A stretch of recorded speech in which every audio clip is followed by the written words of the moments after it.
What is going on, everybody? It's me. And me. And we got Mr. Chadfire. Large Wick. Yeah, that's it. The Force. Yeah. Chadfire. Sick Fire. like Soilwork song title. Yeah, Chadfire. Chadfire. The Chadfire's burning out. Yeah. Yeah, something like that. Sick. Hell yeah. What's up, everybody? We're on Metalcore episode. Is this the third one now? This is number 3.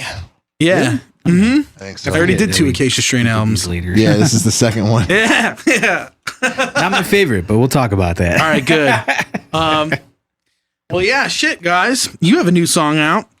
Actually, you have another new song out by the time. Yeah, I would say I showed. Yeah, by the time it's coming out Friday. Funny because I was telling Bill about this. I'm doing well, I didn't tell you about this aspect of why I was doing this, but I was on I was on Omegle all day because dude, the video for that I'm releasing is gonna be just like it's gonna be like a video of me just like doing shit on the computer, and my face is gonna be like in the corner like I'm streaming, and I'm just gonna be singing the song and just like going to websites and shit. Sick. And there's gonna be a portion of it where I'm on Omegle and I'm just gonna blur people's eyes out or whatever. Yeah. But I was on Omegle for like 4 hours today. It was so fucking fun. Yeah. And it's just like, I can't believe that's still a site. Omegle. I can't believe it either, man. Like dude, like it's like the last place where the internet is still feels like the internet, where it's just like the wild west. Yeah, it's Wild West. Like people are doing whatever they want. You can say weird shit. You can fucking talk to weird motherfuckers from Europe and shit. Like I was talking to this dude from fucking the Netherlands, and really? I was just like, oh, do you like textures? He's like, yeah, I love textures because that's the only thing I really know about the Netherlands is that textures and weed and prostitution. You know, it's like, but I'm sure everyone talks to him about prostitutes when they talk to him about the Netherlands. So I was like, oh, you know textures? And he's like, yeah, I love that band. Sick. Yeah, and we were talking about that, and like it's really funny because there's like 10-year-old kids just like, hey, what's up, you idiot? And there's like, like there's this one kid, he was like, he must have been like 8 or something, and he was sitting next to his dog, and I was like, dude, that dog's bigger than you. He's like, yeah, well, my cock is bigger than yours. And I was like, I bet it is because my cock's a little baby cock. And he was like, it's so easy to make them laugh, man.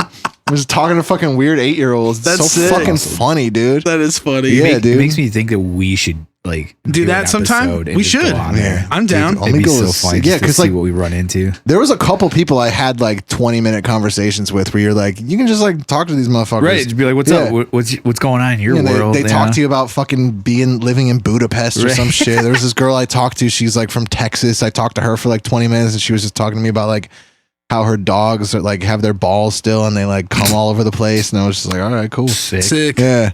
And it was just like fun. Did you record all this? I recorded I recorded like a good like hour and a half of it, and I'm probably just gonna like you know file it down to like 35 seconds somehow. Of just like the funniest looking people and like people that are like, you know, cool. I don't know. That's sick. So that's gonna be the video for the new song? Yeah, I gotta fucking find a way to edit that together. That's gonna be a pain in the ass, but yeah, I'll do it somehow. Hell yeah. But yeah, that song's coming out on Friday. It's already out by now. By the time you're watching this, what's it called? It's called "Made to Lose." Yeah, The False Reality. Look it up on YouTube or just go to my Facebook or Instagram. Hell yeah. And check it out. And I got a song out now. And then I'm gonna have another song coming out on the 29th. So keep an eye out. Is that the one you sent me a while ago? The grunge song. Yeah, I sent both you guys that song, I think. Okay. So that'll be the last song, and then I'm just gonna sit on some shit for a little while and try to figure out what to do. What about the one that you sent me, like the first one you sent me with your vocals on it? Oh, I have like a ambitious video idea for that. So I'm trying to like wait. Yeah, I want to like find out how to like, I want to like make that good because that song's sick and that video idea is like going to be really sick. So I have to like figure that out. But yeah, man, new shit. Check it out. So these are just standalone singles. They're not going to. Yeah, no point in releasing like an EP when I don't really have like an audience to release it to. For you know, I don't have any physical. I don't plan to make physical copies of it or anything, so I don't really know. Might as well just put out. Get signed a Dirty Hit, dude. Yeah, get signed a Dirty Hit. Cards. Yeah, buy some download cards. the box that the Small Town Murder wants. Yeah, dude. But yeah, man. The only download card I ever got was at Small Town Murder 1 for appendages. I think I still have one floating around somewhere. I do too, somewhere that I never used. Yeah, yeah. There's certain. I've gotten a couple download cards from bands that I probably never wanted to listen to in the first place. Like one more step that I'm like, I don't want to do that. Like, yeah, I'll just buy the album. Like, yeah, exactly. It's not even worth it. A waste of your fucking paper and time and business card scaling skills. Yeah. A quick Google search. You really don't need that card. But yeah. Do you think we're going to get a download card for John Schaefer's exclusive U.S. Capitol storming EP that he's putting out? Yeah, man. His FBI's most wanted EP. Has anything happened with that dude? Yeah. Well, I don't know about John Schaefer, but I don't think he's specific. They haven't announced that he's been arrested or anything yet, but because they're grabbing all these people. I know. Left and right now. It is him. And it's only a matter of time before. Yeah, it's definitely him. Oh yeah. And I heard like he had an Instagram video. Yeah, him in it, but he took it down. Well, there was but then there was an interview video that we found from like a German site where he's talking about like globalists and like Alex Jones type typical shit. talking points of that shit, you know, and like some ladies interviewing him, and it's on a German site, right? Yeah, it's like a German site. She was definitely like European. Yeah, I think it was German. Yeah, exactly. Yeah. IHeartRadio.de, dude. Yeah, man, how fucking insane is that? He's like too old to be doing that shit. Yeah, I mean, my name is John Schaefer. I'm from Indiana. Like, yeah, you are, dude, and that's why you're here. Ice Earth actually they put out a press statement a couple days ago about the whole thing, and they basically just said they had no idea that was going on, that he was doing it. I mean, that band is like, I think he's the only OG in that band, right? Yeah, and like Stu Block's been in for a while. He's been in for like 10 years, I think, and I don't really know who else is in that band. But yeah, they were all just like, hey, we don't agree with this at all. Like, it sounds like their job right now. That's like, we don't agree with that guy. We let him go. Like, well, Stu Block was like semi-defending him on his shit. Yeah. He was kind of just like, yeah, you know, he's going to do what he does, and I agree with him. Was he? Yeah, he wasn't like denouncing it, but he wasn't really, he was trying to kind of be page on his like Facebook, on his Instagram, I think it was. I saw another thing about it was like a Metal Injection article or some shit about how he was defending it. It wasn't like he wasn't like going all out for him, but he wasn't denouncing him. He was kind of just like, you know, he's Schaefer, man, and I agree with him, and I don't really like the banks and shit and whatever. You know, but he wasn't like he wasn't doubling down. He was just kind of like, you know. And cool, Stu Block's from Canada, so yeah, exactly. So he's got no skin in the game, really. He used to sing in that band Into Eternity, if you've ever heard us talk about them. Yeah. And he ended up joining Iced Earth, and he's been on their last 3 records, I think, 2 or 3 since 2012. I want to say since Dystopia, was that the one in 2012? Maybe. I don't even think I've heard any record of theirs that he's been on. I don't think I've listened to any of it. I know I've listened to Dystopia like once, but I don't. Was it bad? It's not. It's fine. You know, yeah. It was better than that. I remember the last one with Tim Owens on it, with like 10,000 Strong on it. But wasn't it Tim Owens, then Barlow, and then because Barlow came back for a record. Yeah, he did. He came back for like 2010 or something. Part 2. There was those 2. Something Wicked Part 2. Yeah, you're right. You're right. That. Yeah. That's right. I don't remember. Oh, yeah. Thank you. Shitty host. Yeah. I don't remember. And then Stu Block joined. Yeah, I don't have much of a chronological. Yeah, because they fucking. I think Into Eternity did that tour when Barlow was back. Yeah. With them, and then that's how they got Stu Block. Yeah. Did you go? I've never seen Iced Earth, unfortunately, and now it's like probably never going to happen. Yeah, I wonder what's going to happen with that band. I can't fucking go see Iced Earth without being called a Nazi. Yeah. Even though I want to fucking see them because I still like them. I don't give a fuck. It's just so interesting to think of like that dude being called a Nazi, even though he wants to be like the exact opposite of a Nazi. Yeah. It's just so weird. It's weird how all that shit converged into like one thing. I don't get it anymore. I don't get what like people believe anymore. I don't either. It's very weird. It's like the right wing is so anti-Nazi that they're now being called Nazis. Like I don't. Well, there was dudes at the fucking rally that were like had Nazi like the fucking at the Capitol building. Yeah, the guy with the bear thing. He had like a. I saw he had those Nordic tattoos. So I was like, oh, he's probably. Yeah, that's a toss up as to whether. Yeah, that's a toss up as to whether he's like a Nazi. He's probably like white nationalist, but that doesn't mean you're a Nazi. That's like, you know, Nazi's a very specific thing. Yeah. And people just like to throw that term around, but it's like, just because you're a white nationalist doesn't mean you're a Nazi and vice versa. Yeah. Well, if you're a Nazi, you're probably a white nationalist, but. If you're a white nationalist, you might not be a Nazi. Right. It's a very specific. Everybody in Chicago lives in Illinois, but not everybody in Illinois lives in Chicago. Exactly. It's that type of situation. Right. But yeah, no, I mean there were people. And he's got that, and there was that guy that had the fucking Auschwitz t-shirt. Yeah, where it's like, where it's like, I don't understand like that. What you're. Yeah. It's just so fucking American, where it's just like you're just using shit to like get a rise out of it. Yeah, exactly. You don't know what it means. They probably don't even understand it. It's like people wearing fucking Che Guevara shirts for the past fucking 30 years, where it's like, you don't like he was racist and he killed a bunch of people. Like you don't agree with him, do you? It's like, oh, I don't care. I'm just gonna put it on my shirt. It's like the same shit, but with the other side, and it's just so fucking tiring, dude. Fucking tiring, and I'm sick of it. What are you gonna do? And I want fucking. Yeah, what are you gonna do? I don't know. It's just silly, man. Just watch them kill someone. Buildings. Yeah, fucking from afar. Hopefully, it's just funny because when other countries have coups, like people get murdered a lot more, and it's just like now it's like, oh, this was an attempted coup, and it's like, no, is that how you say it? I thought it was coup. Coup. You could say is the Peace Island. I mean, I've never heard that word ever in my entire life before. Really? And then I've seen I've never heard that word before in a history class. Yeah, and then like every motherfucker on Facebook is like, "This is a coup," and I'm just like, "What? Where have you ever heard that word before? Like, did you see one person post it and now you're posting it?" It's a redneck photo op, dude. That's literally it. Yeah, it's a redneck photo. Like there was that video of that guy, and he's like coming out of one of the doors. He's like, there ain't nothing going on in there. Sick. And it was just like, that's like America, dude. It's just like there's nothing going on in there. Yeah, I'm not gonna be there because it's like that's what this is. It's a photo op.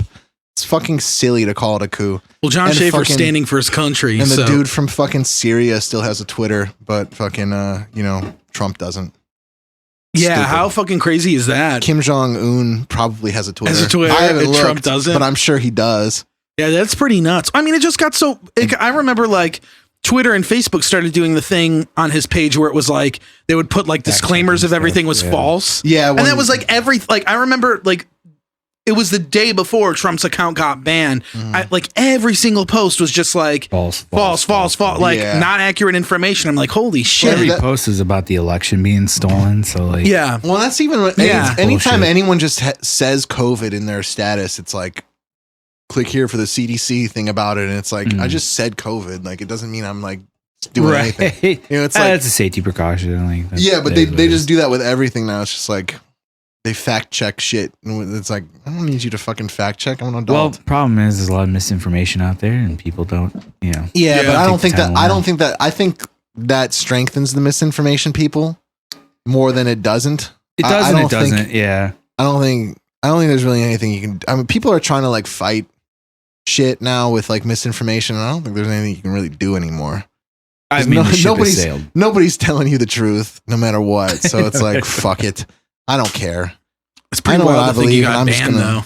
It is. It's crazy, man. Yeah. It's fucking like nutty. The president got banned. Yeah, fuck it. He's got 2 weeks left. Who gives a shit? Shopify, Spotify, Pinterest. From Shopify. It's a whole thing. It's really? So funny. Yeah. So he can't use Spotify? He's been pre-banned by like a ton of stuff. Why can't he use Spotify? He can't post anything on Spotify. Oh, Shopify. And Spotify. Oh, he just can't use it? They won't let him use it? Make an account. Why? What's he gonna do that's taking a stand against him? I did like that meme of him with the mustache where he was like, "Hey guys, I'm new to it." That is sick. Yeah. Hey guys, I'm new to this place. Him with a mustache. Yeah, that is sick. That's classic. Man. Like John Anybody or whatever it's called. John Barron or something. Yeah. Hey guys, I'm new here. What's going on? What's up? Yeah, it was sick. It's a good joke. I also saw, I don't know if you saw, yesterday, God forbid, updated their profile picture on Facebook. Did you see that? Too. Yeah. On the heels of Tommy Vex getting kicked out of fucking Bad Wolves. Yeah. Which is like a Bad Wolf? Yeah. Why? Because of the beatings and all shit, that? I get probably, I think my guess is between that and then that video that he did. The marker video. Yeah. They actually kind of fucking were more when I saw like the article about him getting kicked out, they were kind of more focusing on his right-wing beliefs rather than the fact that he was like an abusive asshole, which is weird to me because that's worse. Yeah, I think so. Like, coming from like a band of that size. Exactly. Like, you can't be fucking beating the shit out of some girl. Tommy Vex ejected from yet another band. I'd rather have you fucking using markers to symbolize Hillary Clinton. Yeah. Go ahead, tell me about George Soros, do some markers. Yeah, dude, like, make let's not George beat up Soros a women. marker. What the Yeah, don't fuck? hit a Yeah. girl. Jesus Christ, man. The fuck's Very wrong with weird. you? I wonder how Ryan McCombs is taking that news. He's a proponent of the marker video. I mean, I'm sure he'll do Vexed or something again. I'm sure. Yeah, he'll, he's talking about another project Okay. already, and Bad Wolves is going to continue. They said Yeah, they'll They probably have get to. It's somebody like one of the big. biggest bands, isn't it? they're huge. They're pretty big. Yeah, they got big fast, and somehow. Somebody's got to fill the void between Five Finger Death Punch tours. Yeah. But that would be. I mean, I don't really want another God Forbid album. I prefer not to have a God Forbid album because I don't think it's going to be good. Because God forbid. Yeah, I mean, as much as I love that band, I don't want them to make new music because Even if Doc and Dallas were back, it would be interesting, but I don't think it's going to be good. That's fair. I don't have enough of a they're gauge to all say. behind it. But I mean, I don't know. Reuniting albums, I'm not a fan of ever. So I don't never. really- Traced in Air, Traced in Air might be the only really good one. But Jupiter that's- by Atheist. Jupiter is fine, but I don't think we needed it. That's true. I You like it know? a lot, though. I think it's fine, but Yeah. I don't. Glassjaw fan or no? I like that one coloring book EP. That's a good one. Yeah, that's a good one. still have that song. What's that song? sealed. Daytona White. I can't remember. That song's sick though. Like with the, it's like got the Rhodes piano in it. It's really fucking good. I think it's called Daytona White. Ron or White? Dakota White. Yeah, Ron. It's comedian? called Ron White. Yeah, with Glassjaw. Yeah, it's Ron White. Ron White listens to Glassjaw, man. Yeah. His favorite band. Well, sick. We got He's some a albums. Jersey guy. We got some Yeah. albums here. Is he Ron White? Oh, Fucking run the South, dude. I don't know, man. Well, fucking Larry the Cable Guy's from Brooklyn, isn't he? He's from He's like upstate an East New York Coast or guy. something. Isn't Yeah, he? he is not an actual like, redneck. Yeah. Ron White definitely is. Dude, I They're gotta- all blue comedy. Yeah, Or blue it's- collar yeah, it's comedy. Bill Billingval, Yeah. Ron White, Jeff Jeff Foxworthy, Foxworthy. Larry the Cable Guy, the blue collar. Who's your fucking least comedy. favorite? Probably Bill Engvall. Okay. Yeah, I don't even recognize him. Jeff Foxworthy sucks too, but he's like Jerry Seinfeld level. He's like, pro you might be a comedian. redneck. Yeah, that's him. He's right? so like pro at his job, and I respect that he's like a pro comedian guy. Yeah. I love dudes that call comedy show business, and I Yeah. think he's one of those dudes. Oh, So hell I yeah. kind of respect that, but I don't think he's funny. Who's your favorite? Ron White or Larry the Cable Guy? Like I'd really hate Larry the Cable Guy, but I I'd think rather it's, like, have Ron sick. White out of all. of Yeah, them. I'd rather listen to Ron White in Yeah. sincerity, but I think Larry the Cable Guy is really funny. I think Get Her Done is begging for a too much. comeback. Get her dude. done. Yeah. Get her done. Yeah. Get her done. Weird Yeah. about Sick. that guy. That is Apparently he's like the nicest dude ever.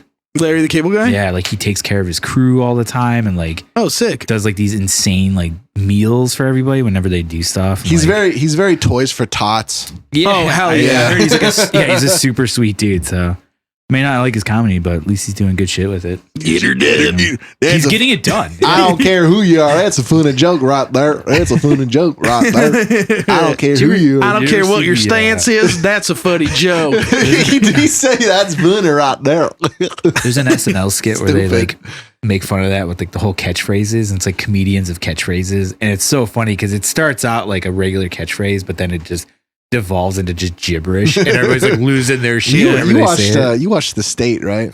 No, I never saw that. Oh, really? Yeah, the pre-Reno 911 crew and Party Yeah, Down and because all that, right? they had that one sketch where it was the guy that he's like, "Can I dip my balls in it?" That's his catchphrase, but it's like golf balls. Right. And everyone on Just set, loses everyone in the it. sketch cheers whenever he says, "Yeah, Yeah. can I do it?" Like, yeah, Sick. because that's like what Say it, say comedy it, say was it. at the time. That's what sketch comedy was just catchphrase bullshit. Oh my god, yeah. in the mid '90s. Say the phrase. Yeah, but yeah. Anyway, let's talk some. Yeah, albums. so we got some records to talk about.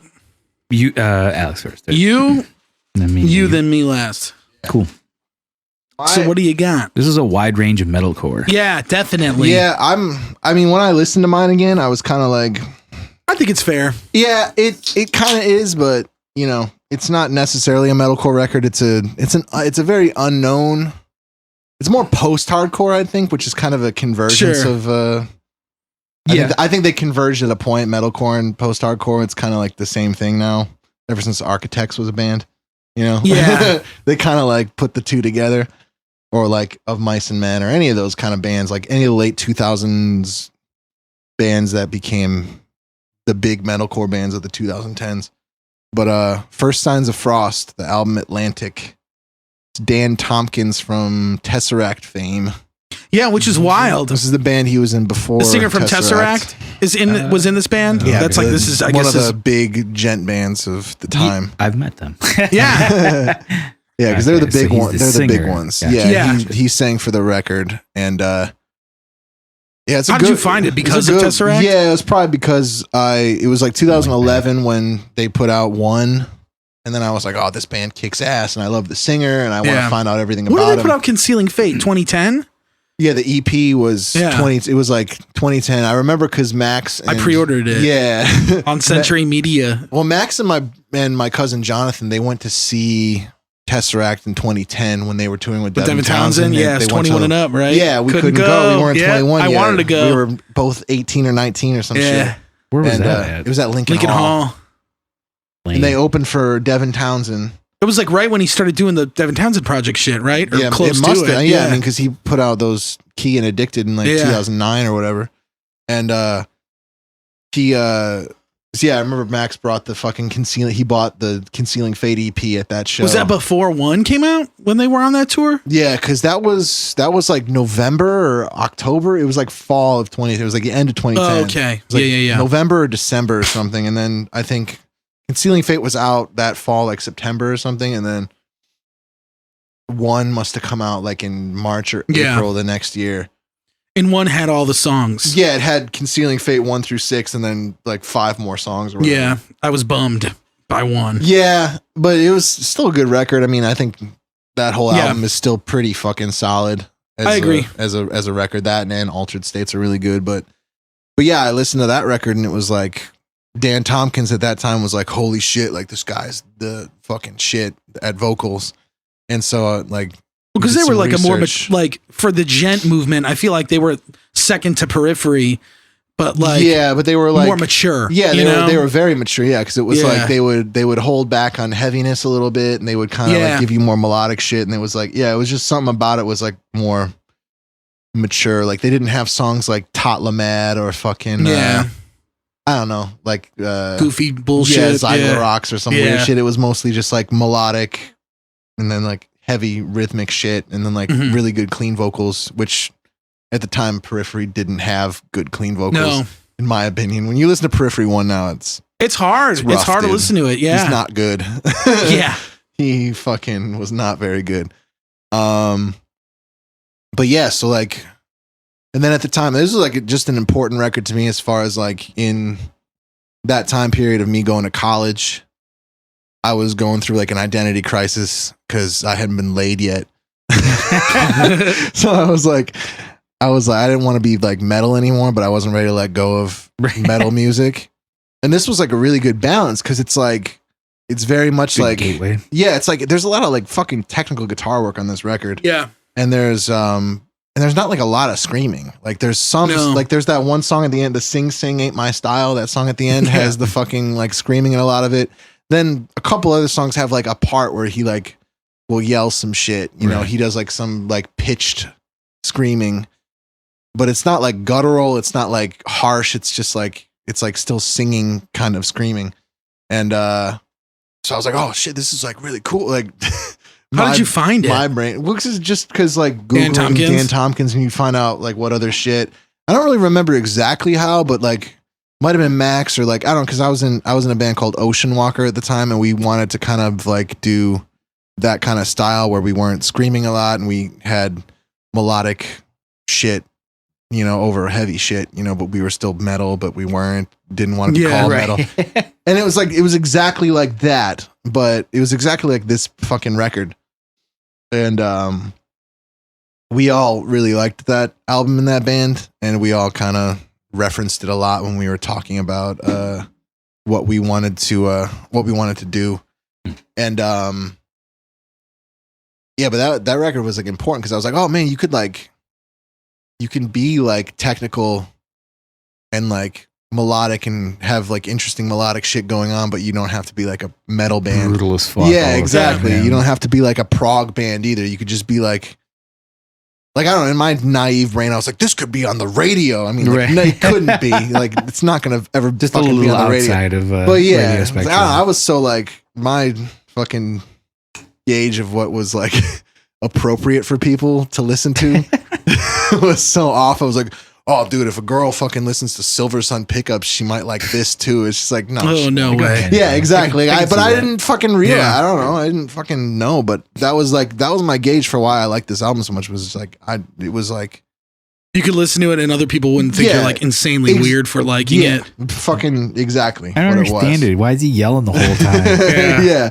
And it's like, oh, this is like, I would be able to stand this if a girl didn't like metal, but I had to put some on to compromise. Yeah. In the car. It's perfect. Good description. Yeah. It's exactly That's what so it is. funny. And I think, I don't know. There was some shit I learned about this record. I was listening to it. I probably haven't heard it in like 5 or 6 years. And I was thinking about it because I was thinking about what I wanted to do for this. And I was thinking about this record by a band called Destroy the Runner. I don't know if you ever remember that band. I've never heard of them either. But it was very similar. I thought you were going to pick As I Lay Dying. I probably will for the next one. Yeah. But I wanted to do this one because I wanted to do As I Lay Dying because I wanted to do something I hated. Switch it up. Hated them. I don't like that band, and I think they're kind of trash. I like the first album a lot. Which Frail Words people, Collapse. Yeah. I haven't listened to it since then, but I remember really liking it. Yeah, it's a fun record. It's one of those fun metalcore records that doesn't hold up at all. I'm sure. Yeah, I'm sure. But it's like there's some sick shit on it.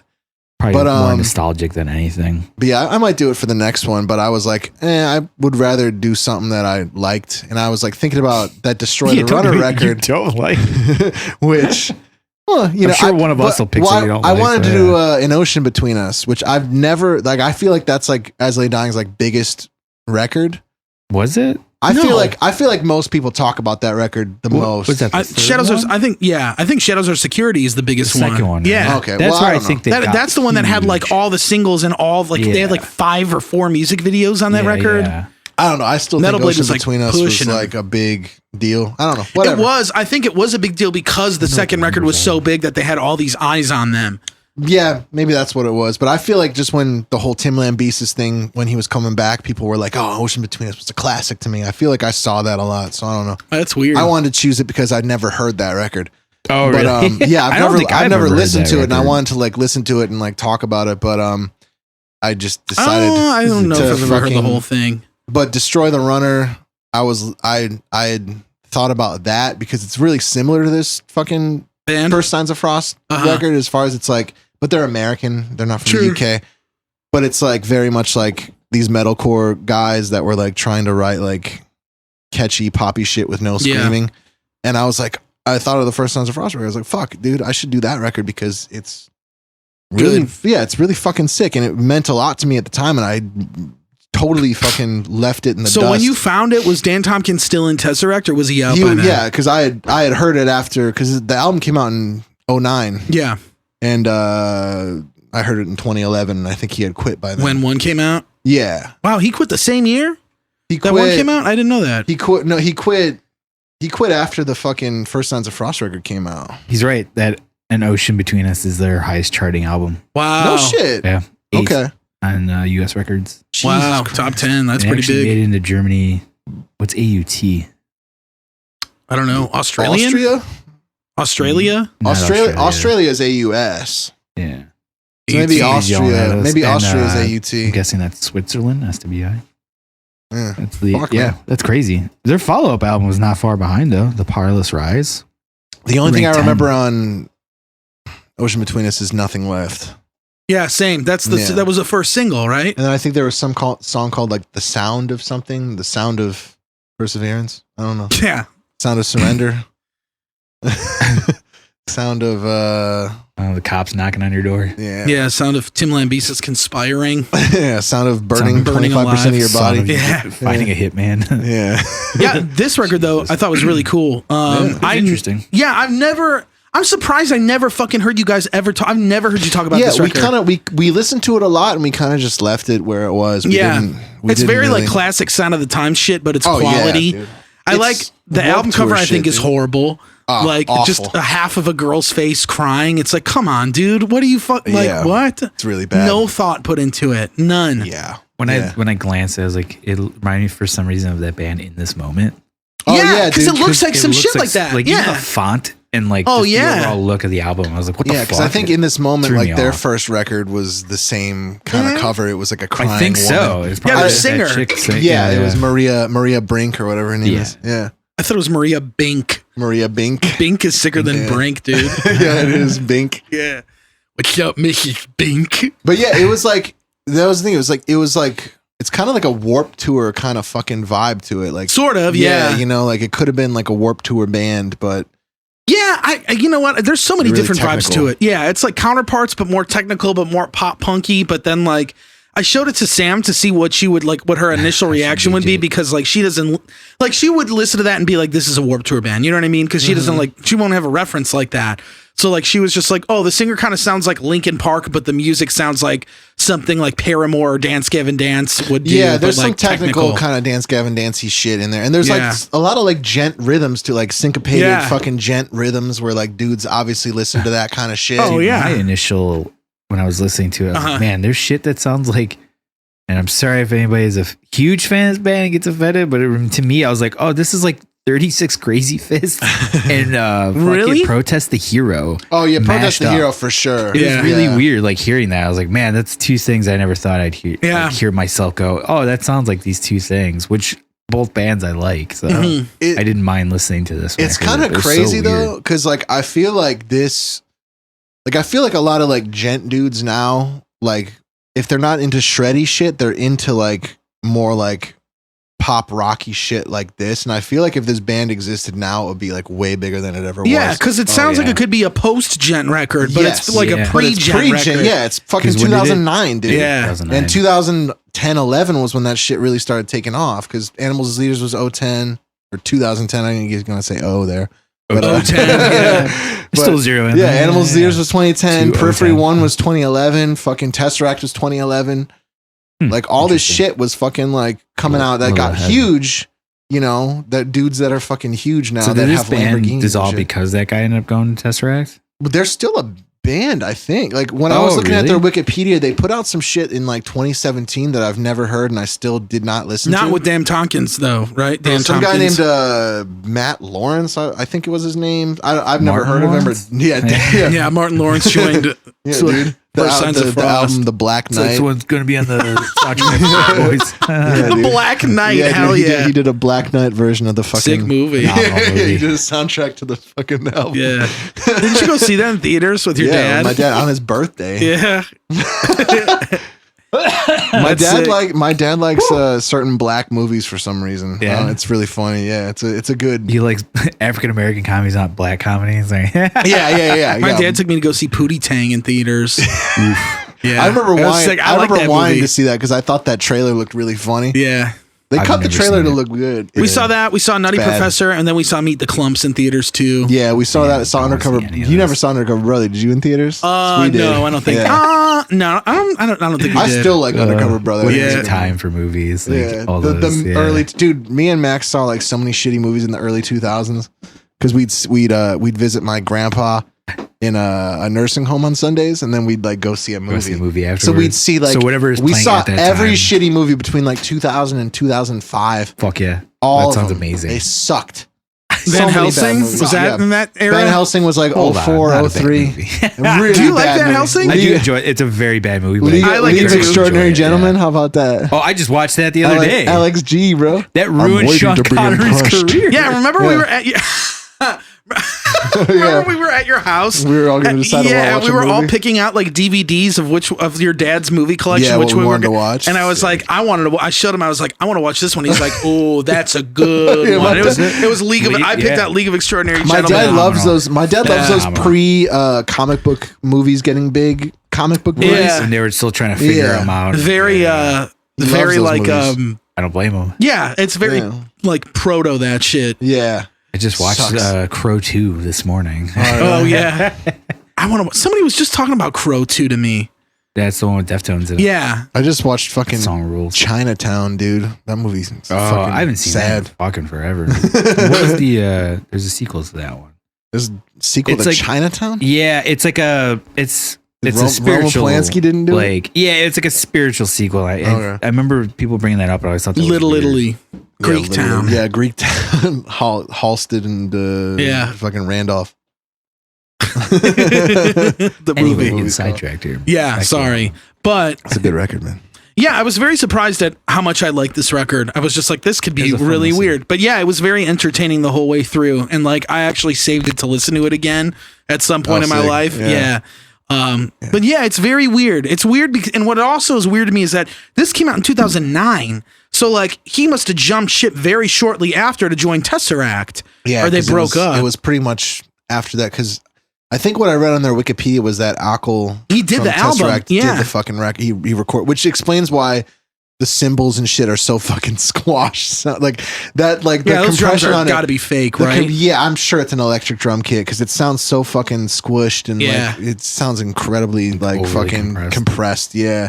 Like that whole record is just so fucking. It sounds like that era of like those dudes' demos where everything is just like exploding. Right. You want it as Yeah. big as possible. And like, Yeah, it sounds like that. So he did that, and I was like, oh, okay, that makes sense that he met him through that. And then like, I was trying fucking my hardest to find because apparently 3 of the songs on the record were from an EP that they did before it. And I was trying so hard to find the fucking old recordings without Dan Tompkins singing on YouTube, but you can't. from Signs of the First Signs of Frost. Yeah, because they did. They had 3 another of the singer songs- before him. Yeah, they did 3 of the songs. They did "The Savior," which I really wanted to hear because I love that. Like, That's one of my favorite songs on the album too. Yeah, that's one of my favorites.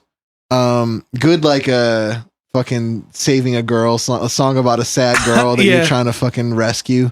I like songs about that because it's like really. Is that what classic. it's about? Sounds. I mean, that's what it seems like. I don't know if it's necessarily a girl. The savior. Yeah. And you're the savior. Yeah, yeah. That's good shit. When you're 19, you want to listen to Yeah. shit like that. You're like, oh, I wish I could do this. And Yeah. you grow up and you're like, this seems kind of like self-indulgent. But, Yeah. Third Eye Blind did that shit a lot.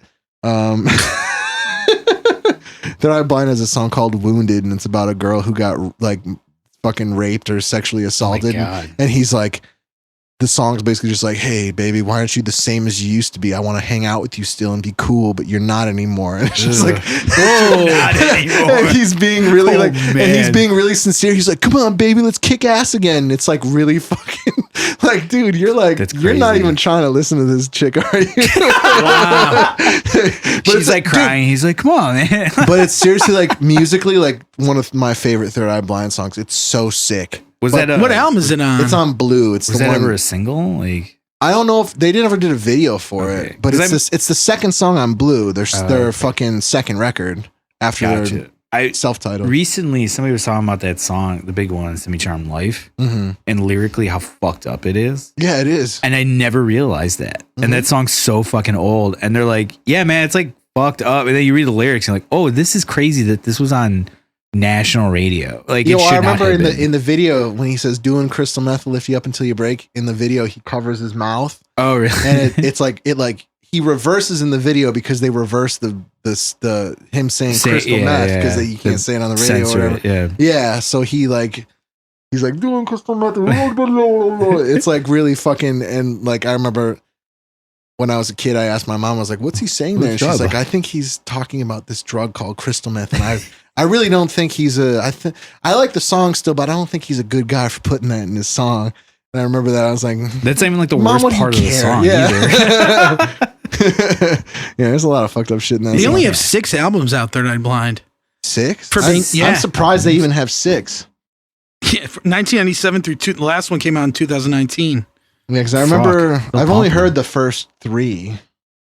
Yeah, I don't remember Blue at all. Blue is but a I'll have to fucking listen to good it. record. That has Never Let You Go, 10 Days Yeah. Late, Wounded.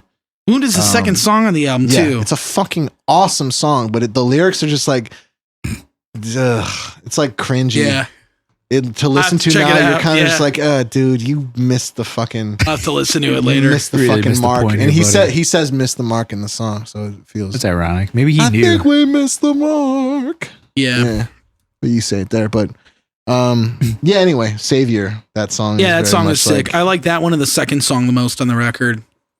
I forget what it's the called. Yeah, the second song's like a transition. The third song, Yes. the Days of Collapse. Yeah, or that whatever. song's Yeah. good. That's the one Day you of the picked. Collapse. Yeah, that was my standout song. Yeah, it's a 'Cause- cool one. Yeah, I thought it was really because it has like a gent rhythm at the beginning, like dun dun dun dun dun Yeah. dun. It's like some weird random rhythmic pattern, but like they just chose to do it because it was fucking tech rock, dude. What they call themselves on Bandcamp. They call themselves tech rock on Bandcamp.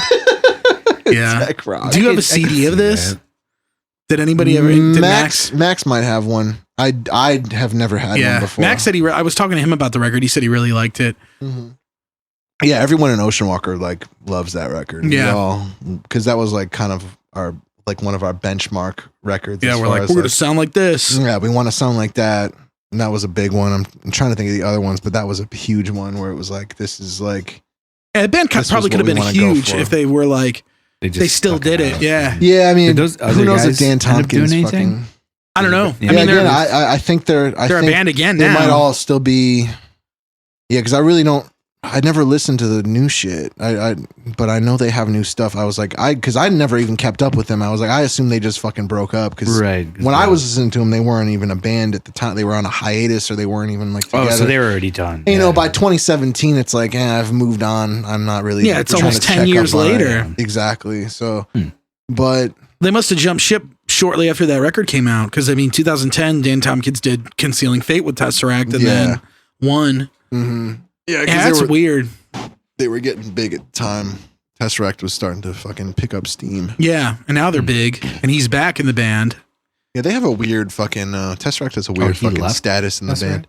Yeah, he left after that first record. He left. Fate. Then they got another guy, and then that guy left, and then he came back, and he's been on the last two records. I think they kicked that guy out for the fucking. Oh, did they? For Dan Tompkins, I want to say they did. Yeah, and I thought Ash O'Hara was better than Dan Tompkins. I agree. I think he's a lot better. One of the vocalists when I met them, but I don't know. I don't know who they were touring with when you. Do you remember the show? What year would that have been? Wasn't it with the Contortionist and shit? Was that Bottom Lounge? Yeah, and I think the Contortionist played.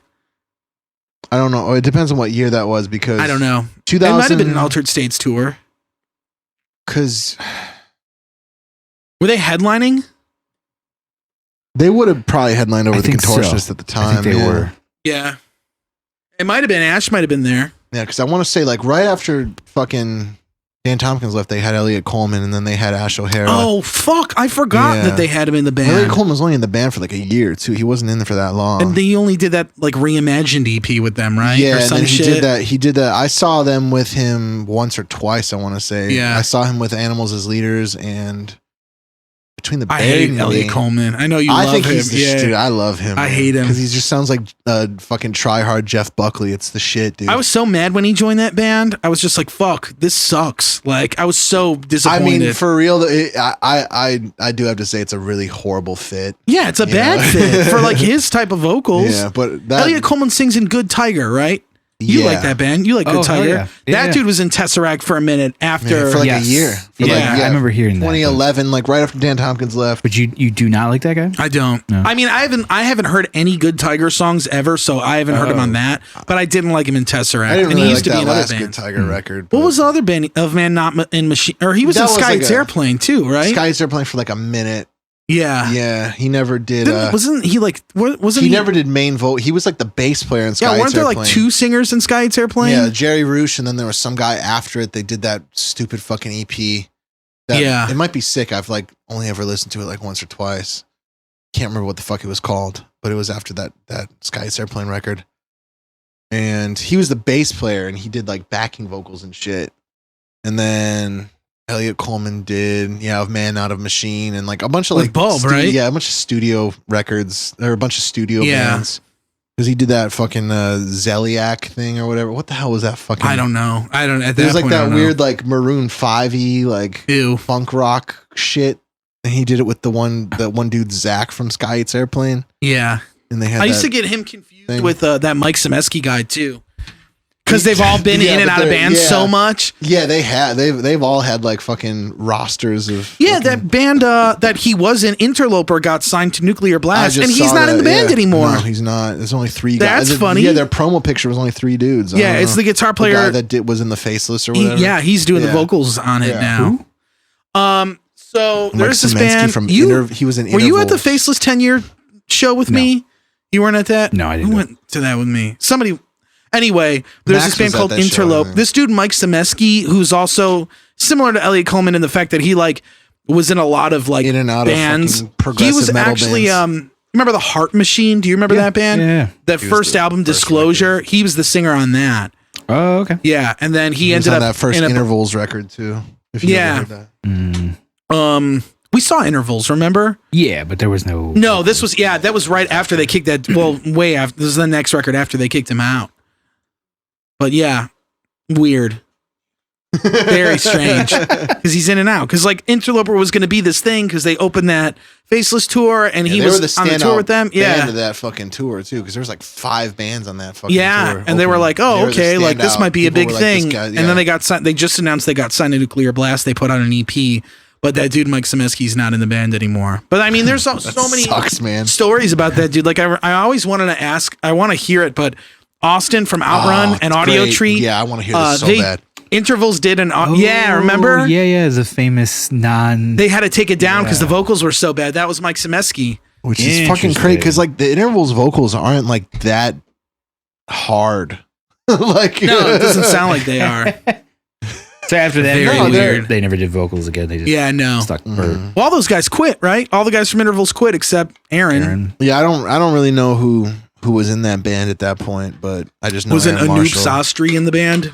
Yeah, but he's also like he's like a studio dude. Yeah, he doesn't really fucking doesn't seem like he ever sticks with a fucking band. Yeah. Besides his own shit, you know. I've watched videos of that guy ripping on drums. Hey, he's good. Yeah. He's amazing. There's a good video of him doing a Devin Townsend song. Yeah, cool. I think there's a couple of them, but there's one. I think he did session work with Devin Townsend or he like toured with him or something. There was like something that Devin Townsend did where there's 3 drummers on it. Yeah, he was on Empath. He's on a couple songs on that record. That's what it was. With Samus. With Samus guy, and then there's a third one. Morgan Ongren. Yes. The guy from that Meshuggah video. The video with Frederick Nordstrom and Morgan Ongren. He's playing a yellow kid or whatever. There's a name for that project. I forget. I don't remember. Did you see Lord Marco's going to be on the Waking the Cadaver record? I did see that. That's so fucking funny. Like, why? It's fucking weird. Yeah, good for them. I'll listen to that. Yeah, dude. When it comes out. Talk about a dude that's been in like 40 bands, dude. Yeah, now he's in 6 Feet Under and making money. So good for him, man. Jeff Hugnall still doing that? Yeah. That's awesome. Yeah. Actually, I don't know if I'm allowed to say it on here. So maybe I shouldn't say it. But you know something about something? Yeah, Jeff Hugnall is doing a solo album and Brody is mixing it, I think. Oh, cool. Yeah. Let me mark that. Or something like that. Yeah, mark that just in case. I'll ask him if that's kosher or not. Because I mean, Jeff Hugnall's already done solo stuff. Yeah, I think he's like at least 1 or 2 things. I definitely heard like one. It's always weird because like I always forget about it that I had it on my like Spotify and it pops in. I was like, "What the fuck is this?" And I'm like, "Oh, it's Jeff Hugnall." I was like, "Okay, that makes sense now." I think he said he's mixing it. He's doing something to it. He just has me. He's like, "Hey, you know this guy?" Do you know this guy? Yeah. Oh, he's doing a solo for his project, like a guest solo. Oh, cool. No, he's not mixing it. He's mixing something else that he told me. Okay. Yeah, but you could probably let that one ride. Yeah, the solo one. Yeah. So we'll let that one ride. Yeah. But I guess he's doing a new solo thing. So cool. That's kind of cool. Yeah. Did you like this record? This first Signs of Frost record? Yeah, I did too. Like, it's not my favorite thing. I probably won't listen to it ever again. But yeah, it wasn't a bad listen. Yeah, like, it was enjoyable. I was like, I don't know. I don't know what I was expecting, but it kind of threw me off for like a second. Yeah. Like, I was telling my buddy the other day, I was like, my idea of metalcore compared to your guys' idea is vastly different. It's pretty different. Yeah. So like, it's just kind of funny. Like, I'm always like expecting my version of it, and then I hear not. It's so all encompassing though, you know, like it really it's crazy how big it is. And we were talking about like bands like Poison the Well and like Hope's Fall, like early. How like it, depending on who you ask, if it's somebody like our age, we're like, oh, it's post-hardcore, and then if you ask anybody younger, they're like, oh, that's like emo core, and you're like, wait, what? Yeah, like, what? Huh? Yeah, like, oh, that's like the emo core stuff. Poison the Well emo, and I'm like, it's not emo. Weird. It is and it isn't. Like, because I mean, that singers always bitching about women and songs. So true. That's where like the emo portion of it comes, and then. Yeah, people forget that like Jimmy Eat World started out like that. Like, did they? I didn't know that. They were a metalcore band? Not metalcore, but like more of like that a heavier-esque kind of thing. Cool. You can tell if you listen to their shit that they could have done that. They could have done it. I've never heard it, but that doesn't seem like a far cry. There is one album out there where it touches on that a little bit. I mean, it's still like, it's not the heaviest version. Sure, but it's still like, something. You'd be surprised because you're like, oh, that's the band that did that interesting massive song that everybody knows. You gotta do a Poison the Well or a Candiria record next because I'm about Poison the Well I would definitely do. Candiria I never really listened to. That was like a big Oh, band I for thought like you were Tom. a big Candiria guy. Maybe No, I'll do them I for the never next. minded them, but Tom. Yeah, it'd be a good one. I think Tom and Jack like that band a lot. Yeah, they would. I thought you were a big fan. That's They're like a lamb goat band for sure. Yeah. Candiria. Oh yeah. Yeah, big time. I never minded it. Poison Sure. Wall's the shit though, man. I love that band. Poison was awesome. Yeah, that band fucking rules. I never listened to I them. mean, that Every Time I Die record you picked was very much like the clean vocals in that. kind of like Yeah, that yeah, style. yeah. Reminded me Yeah. of Poison because I was trying to think of like bands that were doing clean vocals at the time, and I was like, there's not like a whole lot. No. In No. 2001 that were doing vocals like that besides like Poison the Well and maybe like a few others that I've I mean, there was never like heard of. them and like Hope's Fall, like that whole Yeah, genre of this weird. It would eventually turns into like a screamo yeah, type thing. These guys are kind of like the the proto version of it. yeah. Kind of funny. Should we transition to your record? I mean, Yeah, anything I else figured you guys were already talking about it. Which Oh, is sure. we were yeah, waiting for go you. because go ahead. Yeah, So, yeah. this album's the shit, man. Every Time I Die, Last Night in Town. Their first album. Technically second, actually. There is Oh. like a previous album, but it's more like an It's EP, an EP, where some yeah. of the songs are on this album. Okay. Such Yeah, as I Logic of agree. Crocodiles, which was like Oh, that one was of the first songs That I was one of the heard. songs I remember because I remember that being on Headbangers Ball. yeah, hell yeah. That song was Yeah. the shit, man. It was like Yeah. And I was like, I remember because I hearing remember that. I remember the fucking parts of the video, and I remember that song title. I was like, oh shit, I've heard this song Right. before, but I didn't remember anything about it. I remember like when I first heard that song from that like original EP because of like Jack and Tom. I was like, this song is the shit. And then they're dropping an album. I was like, I cannot wait. And they're like, they re-recorded that song. I was like, fuck yeah. Oh, Was sick. it wasn't on the EP before Yeah, it that? was on the EP Okay. before that. And like, fuck yeah, that song rules. And this album's the shit. It's like one of my like Desert Island picks, I would really? Oh, shit, easily. dude. Yeah. Jesus. Like, How did you get into that? How did you get into it? I don't know, man. I was just whatever was coming up, like Jack and Tom were showing me. Oh, they showed you this band? Interesting. And, That's so weird. I heard that song, Logic of Crocodiles. I was like, this song's the shit. Like, the lyrics are phenomenal because, like, Keith Buckley's a fucking Yeah. A lot of English major. sarcastic lyrics in the very whole tongue in fucking cheek, which record, is funny and I mean, like with the- pretty, I think they've pretty had smart. the rest of their careers. They're always kind of sarcastic about. Oh shit. yeah, I mean they're a bunch of goofballs. That, They're like half hey, comedians. Hey girls, compared. I'm a cunt song. Yeah, What was that song? that's a Hot classic. Damn or whatever. Or Gutter That's Phenomena. after Gutter Phenomena. Yeah. Yeah, and then I remember like trying to find whatever live videos I could find of these guys because their live performances is like always the shit, like high energy. Yeah, I was and, gonna like, say I was watching old live videos Dude, of them because I was like, the this best. is like Now they're all because the whole album is very broken fucking apart. Dillinger esque like that. Yeah, I was yeah. like trying to find parallels. I was like, there's a lot of shit because there's like an instrumental song before Logic of Crocodiles, isn't there? yeah, Yeah. Where it's like it's the- very much like the a melody of it. Calculating Infinity Yep. style Oh, yeah. fucking Yeah, instrumental. all those song. dudes like came up together. Yeah, and I was like, oh, this is really, and I was like watching all their old live videos, and it was very much like they The destroyed spastic themselves. Dillinger. Yeah. I mean, I saw them with Dillinger at Metro. Okay. Oh, shit. So Who toured headlined? together. Dillinger. Okay. Yeah. That was a phenomenal show. I just Yeah. remember cracking up because we were downstairs and the one guitar player, Andy Williams, the big fucking dude. Yeah. Was he big at the time? Yeah, he's always been big. Okay. Yeah. And he was like throwing shit around, like something went wrong, and like he was like pissed. I was like, oh, don't go near that guy. He'll fucking crush you. I was watching one of their more recent videos, and there's like a dude's dick in it. It's really funny. Really? Yeah, there's a song. Can't remember what it's called, but the video is them at a party, and it's something about like something off their 2014, it's like recent. And there's like a dude, and like they pull his pants down, his dick. It's like his flaccid dick, but it's in a condom, and someone flicks it. Sick. I do not remember. Yeah, because that. like when I started the video up, it was like you have to be Parental advisory. 18. Like, yeah, Oh, click shit. this, and I was like, Because of okay. that? And I was like, what the fuck could this be? Just Yeah, a and it was dong like out there. this guy's dick, and I was like, oh wow, that was like a guy's dick and balls in their video, and I was like, I kind of commend them for putting that in their video because that's pretty fucking Fuck it, cool. why not? But it was very much like the Dead to Fall Major Rager video, but more well Yeah. done. Gotcha. Yeah, it was a lot more like Good you video. could tell Budget to tell all the guys and didn't get fucked up so they couldn't film the fucking video. Like Yeah. in Dead to Fall, fucking Logan Kelly getting too drunk to film his parts. Yeah. Yeah. You could tell they were being more pro about it, but it's very much a similar video. But I was like, oh, that was pretty cool. They put a dick in their video. I think Hell that's yeah. really cool. Yeah. Pretty sweet 'Cause dick. dicks are fucking funny. Dicks are funny. Yeah. This is the first time I've ever listened to an Every Time I Die album front to back. I've never listened to a full. I listened to Hot Damn. Did you? Back in the day, when I was I wanted to get into Every Time I Die, but I just never have, because I liked that one song, The New Black or whatever, that was really big off that record. No, that's also the following. That wasn't on Hot Damn. That was on Gutter Phenomenon. Okay.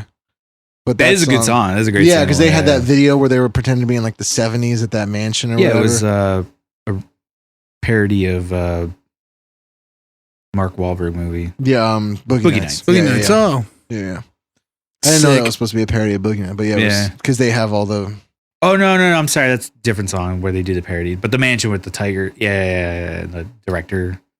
Yeah, with the weird zoom ins. Yeah, and they more have like a 70s throwback. Yeah, and it's there's another one where they do the Boogie Nights complete ripoff. Okay, and it's really funny. Like the scene where like it's supposed to be like the dude fucking the other guy's wife, and they like pan over and it's actually him just like fixing a Rubik's cube. Like it's so ridiculous. Yeah, because I remember liking that song because I would see it on Hamburger's Ball and I thought it kind of had a cool like southern rock vibe to it. Yeah, that's one thing I hate about this band is that they started that trend of that southern kind of style where every fucking band was just ripping it off. That's why I used to hate this band, like vehemently hated this band. I never understood it. Like I remember I was introduced to them when Gutter, like I think around the time Gutter Phenomenon came out, like which is an album I really don't like all that much. I like the singles and stuff, but overall, like that and the follow-up album, I never really. Yeah, I've gone back and been like, I don't know. So I don't know what it is about those two albums. I'm just like.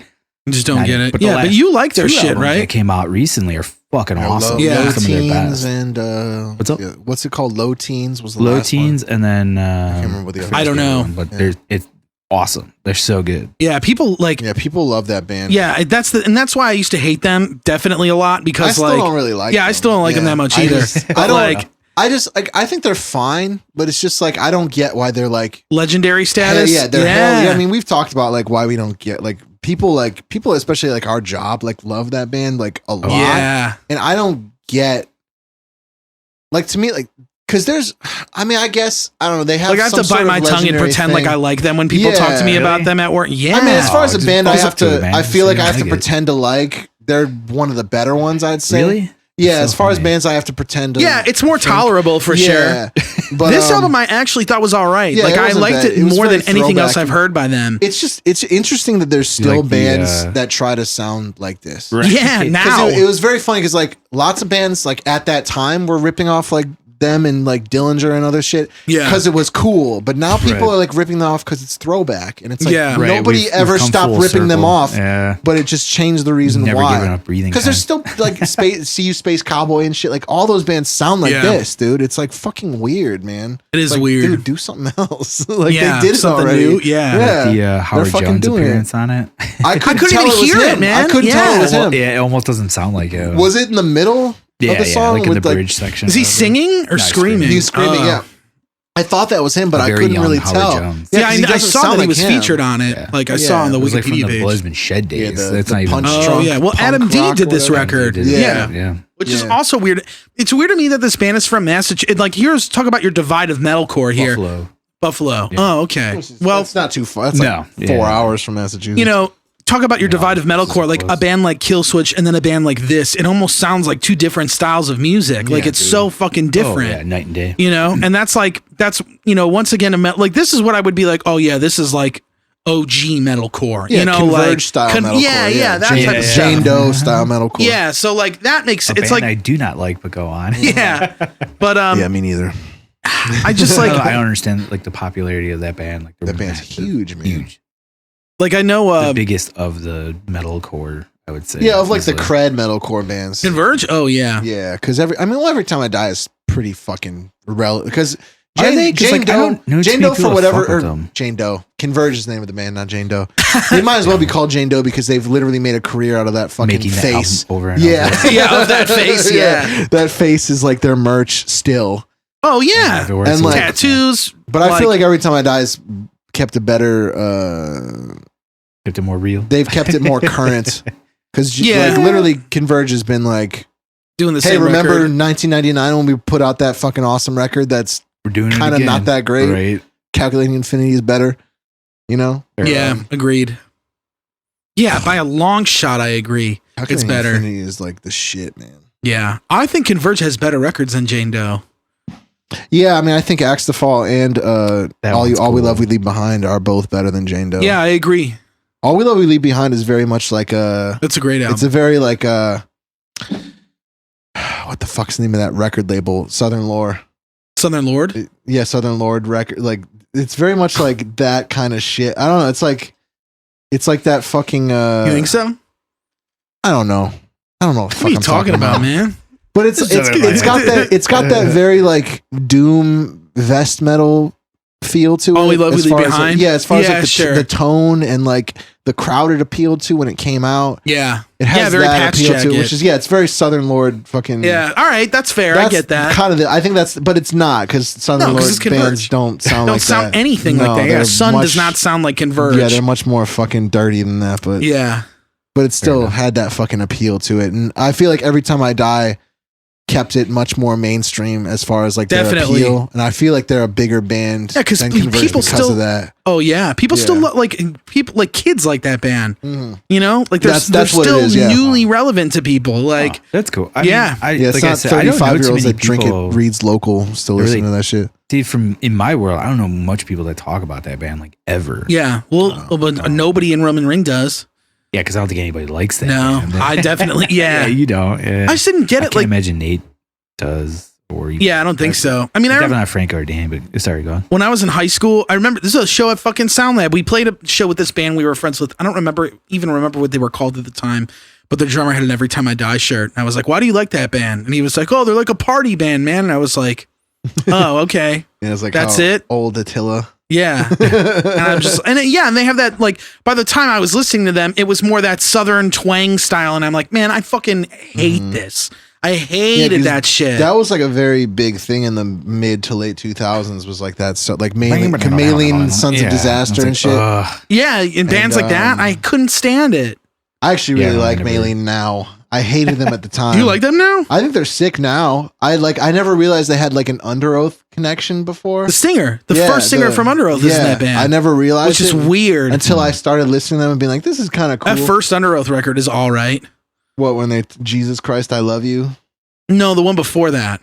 Oh, okay. Because the only Under Oath I really know about is They're Only Chasing Safety. A few songs off that, and then like this EP that my cousin Jonathan used to love, where it's like a 10-minute song, and like the last 4 minutes is him going, Jesus Christ, I love you. Oh, maybe it's that dude on it then. I don't know. It might be. It's from like 98 or 99. It's old. Okay. And it sucks. Yeah. When you listen to it now, you're like, ugh, this is bad.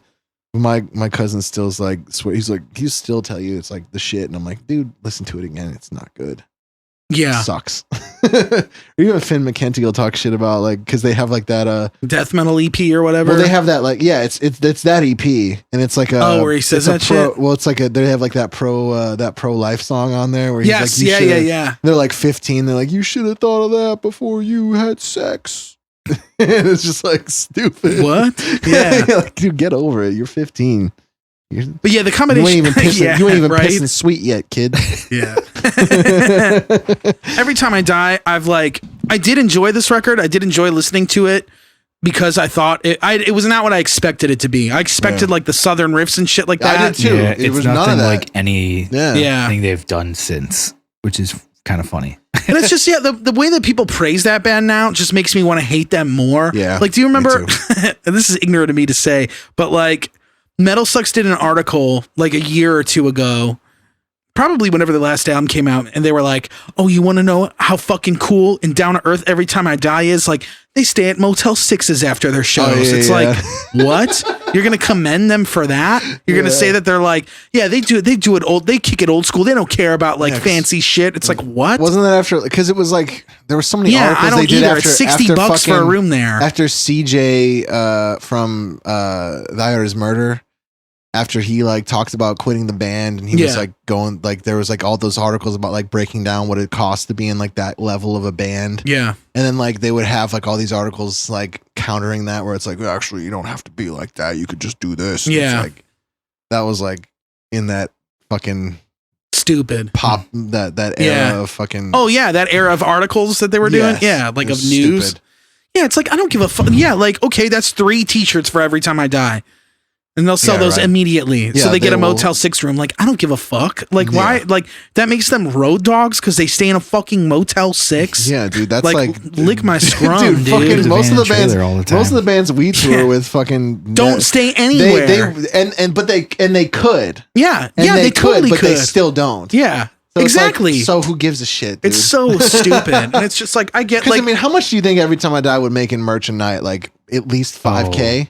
probably close to that. more. Yeah, probably close even to that. more. Yeah. You know, Yeah, it's like they not probably even make fucking bank. close. Yeah, and their guarantees probably somewhere around Huge, 3 to yeah. $5,000. Probably Well, they're a more. legacy band. They really are. Yeah, they are for at this sure point. Yeah, since like 2016, they're probably at that level. You know? Well, now it's like every time, because aren't they putting out new songs now for a new record? I want to say I think they just released 2 singles. Okay. Did you ever listen to The Chariot? Did you ever like that band? I remember that band. There's a weird, Because a lot of this shit Who are they reminded me of tied The to? Chariot. It's that Josh Scogan guy. It's Norma Jean. Norma that's Jean. it. Yeah. Pre Norma Jean. Right? Yeah. Well, no, The it was Chariot like, was after Norma It is Jean. after. yeah, because it was like that's the what it is. first The OG couple I think Norma that- Jean records. Josh Scogan was the vocalist on. Like Yeah. the first two or record. something. I think it's the first one. The second one. Bless the Martyr, Kiss the Child, or whatever. Which Bless was the like Martyr, marry the Bless the child's mom. Bless the Martyr, Kiss the Child. There we go. Yeah. I don't think was he on that. Was he on the record, or was that the guy they got now? Norma Jean? I don't know. Yeah, The OG singer is on. Bless them. Yes. Okay, that's Josh Scogan then probably. Yeah, that's Who went the onto the Chariot. all that metalcore stuff when I was younger, like Norma Jean, The Chariot, this Every Time I Die, it was like all a no-go for me. Yeah, that like was- that style of metalcore. I was just like, hell to me no. too. I didn't like The That- Chariot until I was like in college, and even now, I if I listen to that band now, I'm like, it's No. cringe. That's what every band Yeah. in my days, like starting up, sounded like. And I was like, this Yeah, sucks. like Norma Jean and shit. Yeah. Wow. I just remember They were huge. Oh, Yeah, yeah. yeah. And I hated that. I was like, this isn't melodic. This isn't Amon Amarth or Yeah. In Flames. Yeah. Like, Yeah, I didn't like the panic chord shit for a yeah. while. That's why I liked Kill Switch and like Trivium and like All That That Remains. was my and fucking neck of the woods. Shadows too. Fall, like those like melodic bands, because it was like, oh, here's the Swedish stuff. Yeah. But like it's like all that like it's like At the Gates.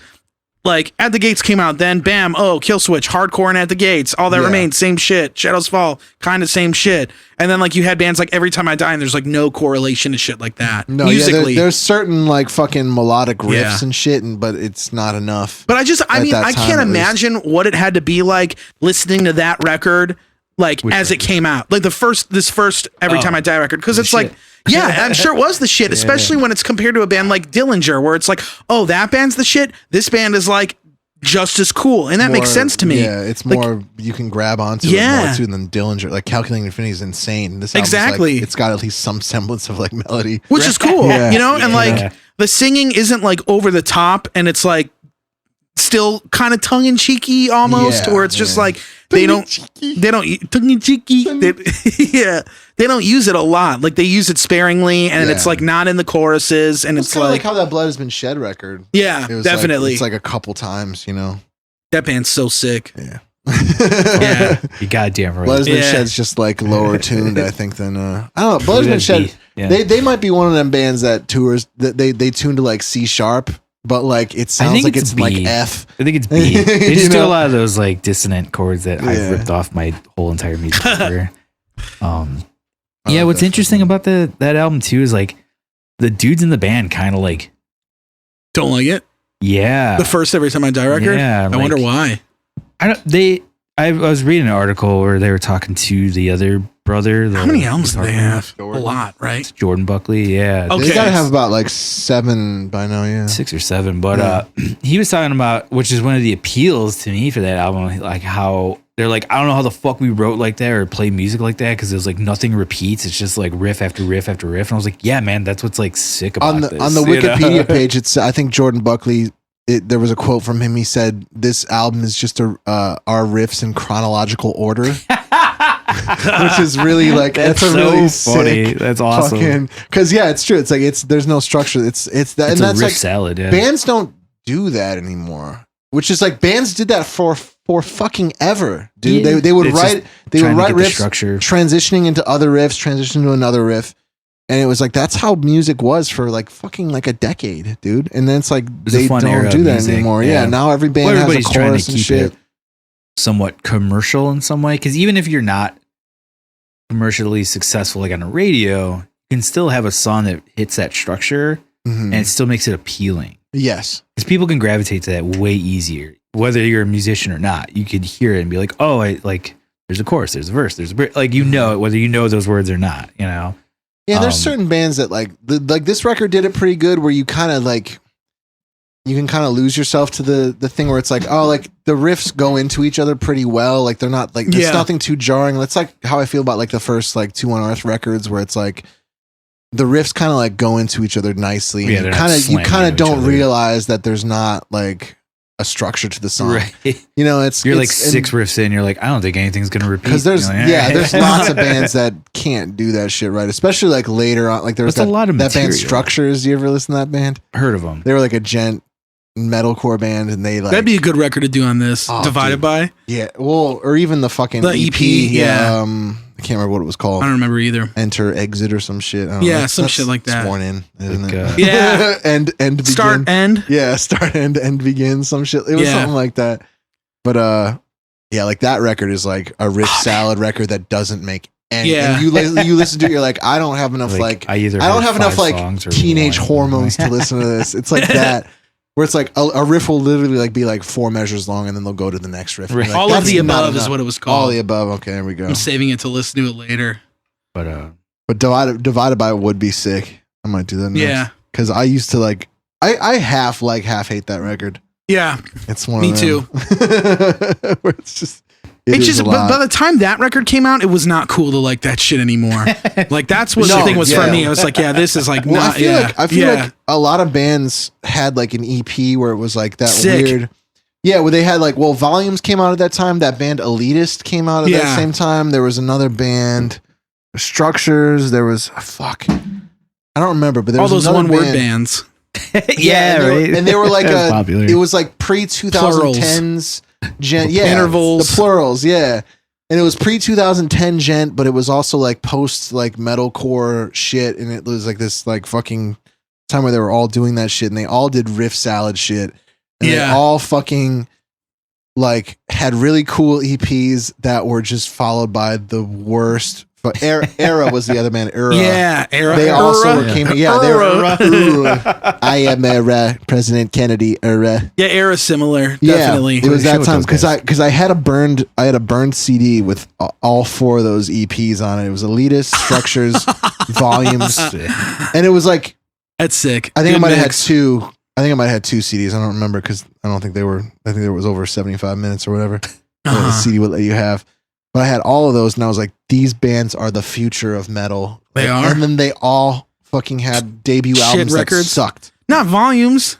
Volumes was awesome. Via by Volumes was actually shit, but I did not like it. I still don't to this day did like it. Did Elitist ever put out a record, a full length? I'm pretty sure they did. They're not a band anymore.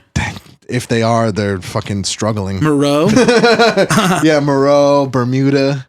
Yeah. All those bands that were I should do that. Yeah, they were fucking metalcore bands that were gonna just be run of the mill metalcore bands, but they were just gent bands. Yeah, and they all failed. Yeah, and they all. Well, Volumes is still like kind of going. Yeah, they're still relevant. They're probably the most. Yeah, because Structures isn't a band anymore. Elitist isn't a band anymore. Era is still a band, and they kind of have a following. They're on. They're not on Sumerian anymore. They put out like a lot of records on Sumerian. They're on that record label that well, like the Life Force Northlane is on that UNFD shit. Oh, okay. Like that Australian label or whatever. Northlane, throw them on the fucking same shit on the fucking fire, where it was just like metalcore bands that were gonna be metalcore bands, but they became gent bands. Yeah, or rock. Yeah, exactly. Yeah. They just became shitty rock bands, and it was just like, oh man, there was so much promise, and like all their first debut records sucked. But yeah, Via was like a pretty decent record, but I still don't like it as much as the first Volumes EP.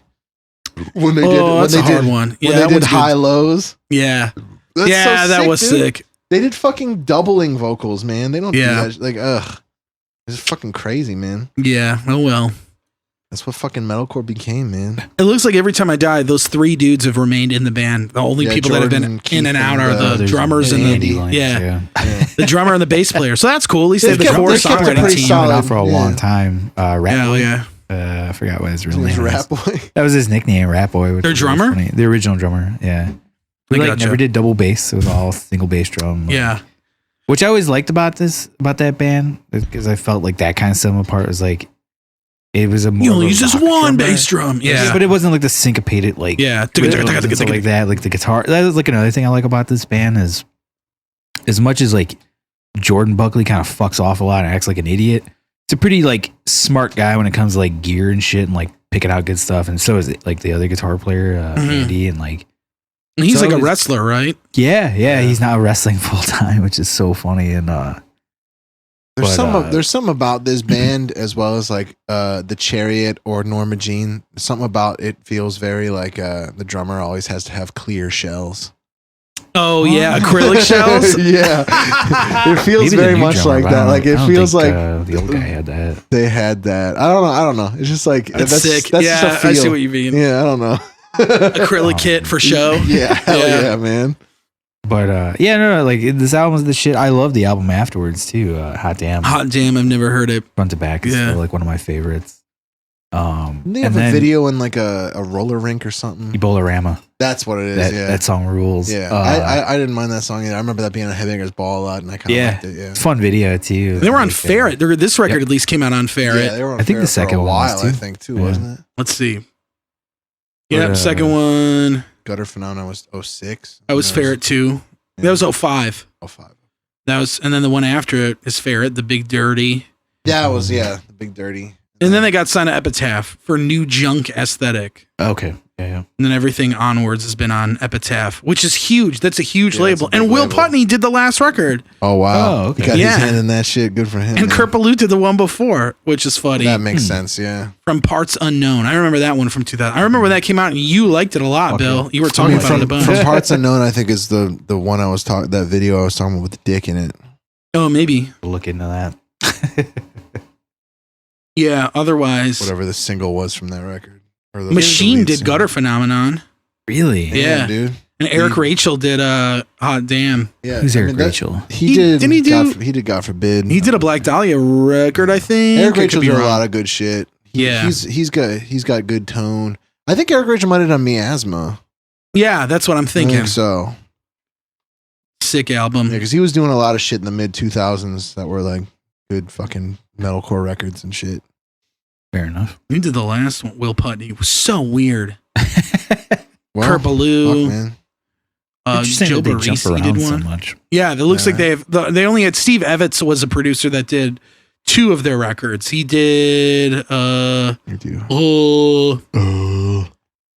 he did The Big Dirty and then New Junk Aesthetic. And then for Okay. X Lives, they did Joe Barresi, who's apparently produced Tool, Caius, The Melvins, Queen of the Stone Age, Jesus Lizard, Parkway Drive. Weird. Oh, wow. That's a weird smorgasbord of bands. Yeah. Queens of the Stone Age is like one of them sick like rock bands that I want to get into. They're cool. They're good. They're not bad. Maybe not so much that song, but Oh, I like that song. So that's the only It's reason I want to fun. listen to that band is because that song's sick. Yeah. And it was in like No One Knows. Yeah, it was in like fucking 5 fucking movie trailers. Yeah.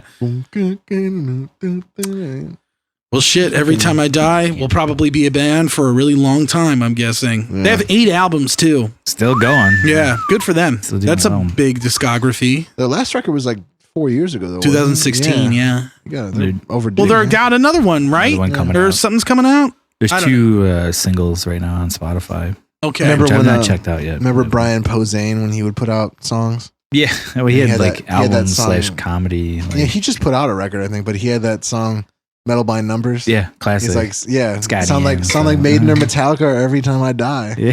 Oh, is That's there an Every sick. Time I Die reference? Yeah, in in the that? chorus. That's so fucking Metal by funny. Numbers 1, 2, 3. This is the gay part with melody. Oh, yeah, Then yeah. something. Just give it a try. Sound Is like he Maiden gay, or Brian Metallica. Posehn? Or No, Every he's Time- married. he just played a gay guy in In the Sarah Silverman show, right? Yeah. He's got a wife and kid and stuff. Dude, fucking there was a really funny part in Sarah Silverman where his boyfriend or whatever, the guy who played his boyfriend, he was like taking a shit at somebody. He like throws his back out when he takes a shit, but he's taking a shit and he's like reading a magazine. He's like, all right, enough foreplay. Time to get down to business. And I think that's like the funny calling reading a magazine Was it foreplay. Cause that's how it is. Like you got to Steve read Agee, shit. the It's boyfriend? foreplay. Or, like, Steve Agee, that's that guy's name. that Yeah. dude's Cause his name's so Steve in the fucking show. funny. It must be him. When he's like, enough Sick. foreplay, man. Time to get down to business. You know what? I'm going to take a pee before we do the next album. Fuck, yeah, go ahead. I just remember, like, dude, Sarah Silverman program was really fucking funny. There were some great moments on that show. There was like that, so fucking funny. There was that one where he was talking to the Mongolian guys or whatever, and he's like, "How's it being gay in Mongolia?" He's like, "Oh no, it's pretty gay."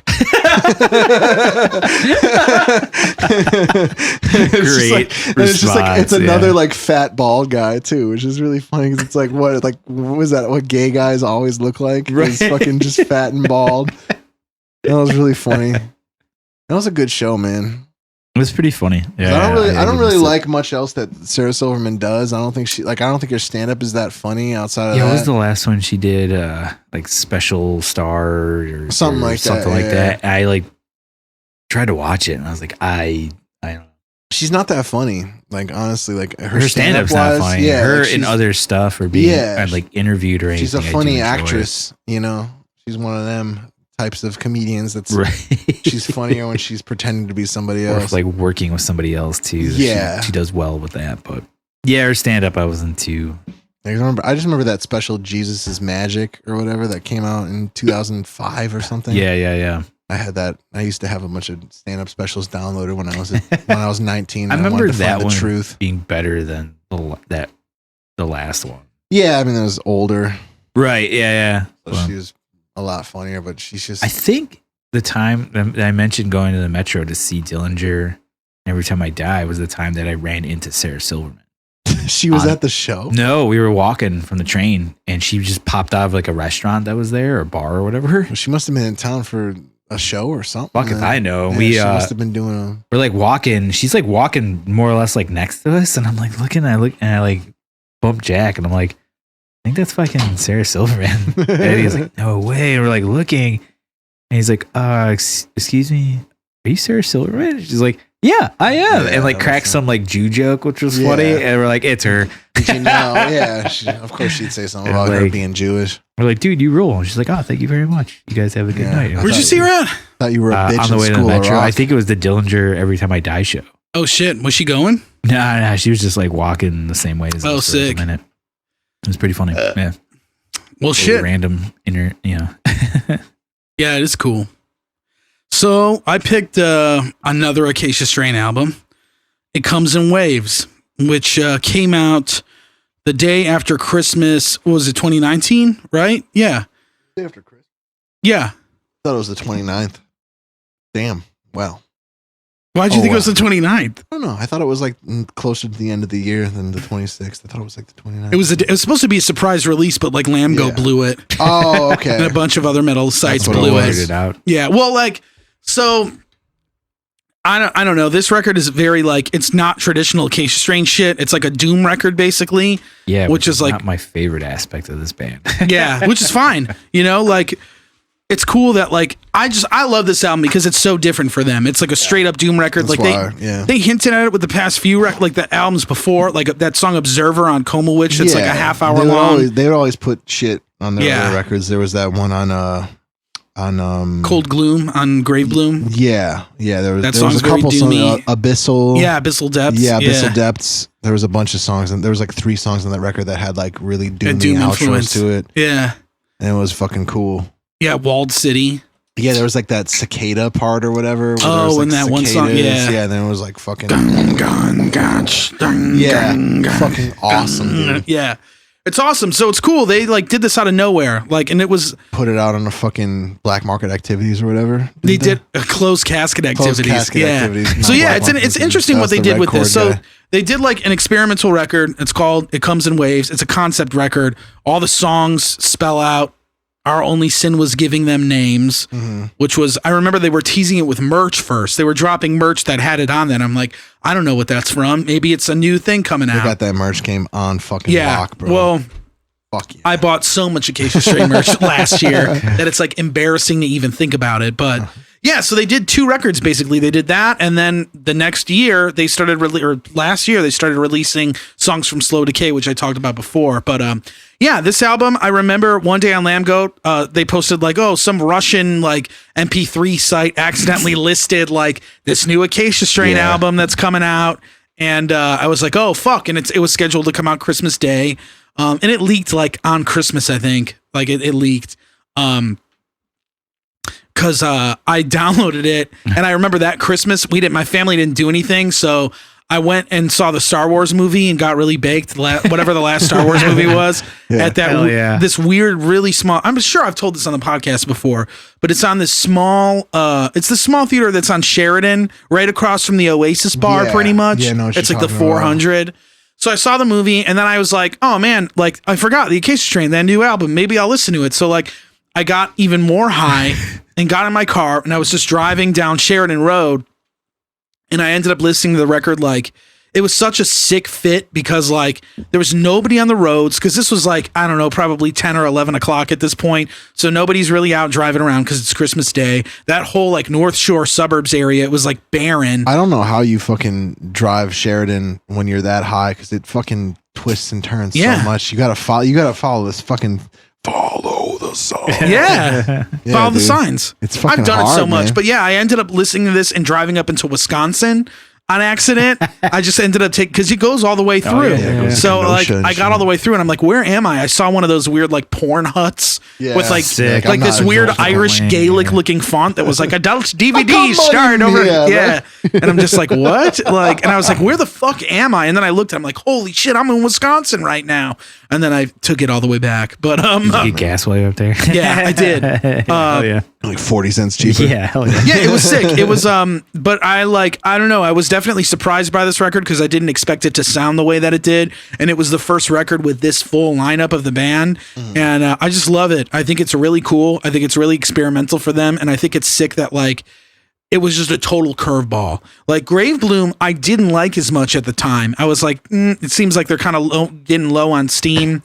It's good. It's a good record. It was just like a less good version of fucking Coma Witch. I agree. Exactly. Coma I was just kind of like better. Yeah, except for fucking the first song on Grave Bloom. Yeah, I love song's it. awesome. Yeah, fucking Worthless. Yeah, Worthless. Yeah, that song is like classic Acacia Strain to me. Yeah, so good. There's some really good songs on that album too. Grave Bloom's good, but like I was like, oh fuck, this seems like calculated and thought out and like definitely different. And it's the first record, I think probably the only one where Vincent sings on it or sings on it. Pitch stuff.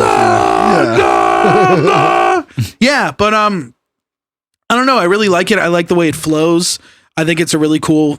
I mean, it's meant to listen to. I think you're supposed to listen to it in one sitting. Yeah. You know, like all the songs go into each other. It's not terrible. Like it's not too hard to get through. It's different for them too. Like it was cool that like they did this whole different thing with it. And on top of that, like they didn't even release it through their record label. They released it through Closed Casket Activities. Yeah. So they had to get like the okay from Rise Records to be like, hey, we're going to do this. It's going to be weird.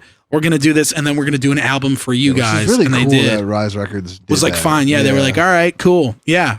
Because they're not like a subsidiary of anybody, are they? They're just Rise? Like, they're just no, they're their own label. Yeah. Yeah. So that's, I don't know if they're owned by somebody or in conjunction with another label, but yeah, like so they would have like the ability to be able to do that. Because if they were owned by like Universal or something, they'd probably be like, well, we can't actually do that. It's breach of contract there. Yeah, they would probably be bitches about it, but since they're their own fucking big thing, they can do that. What's the story behind that? Why did they want to do that? It's way different. Yeah.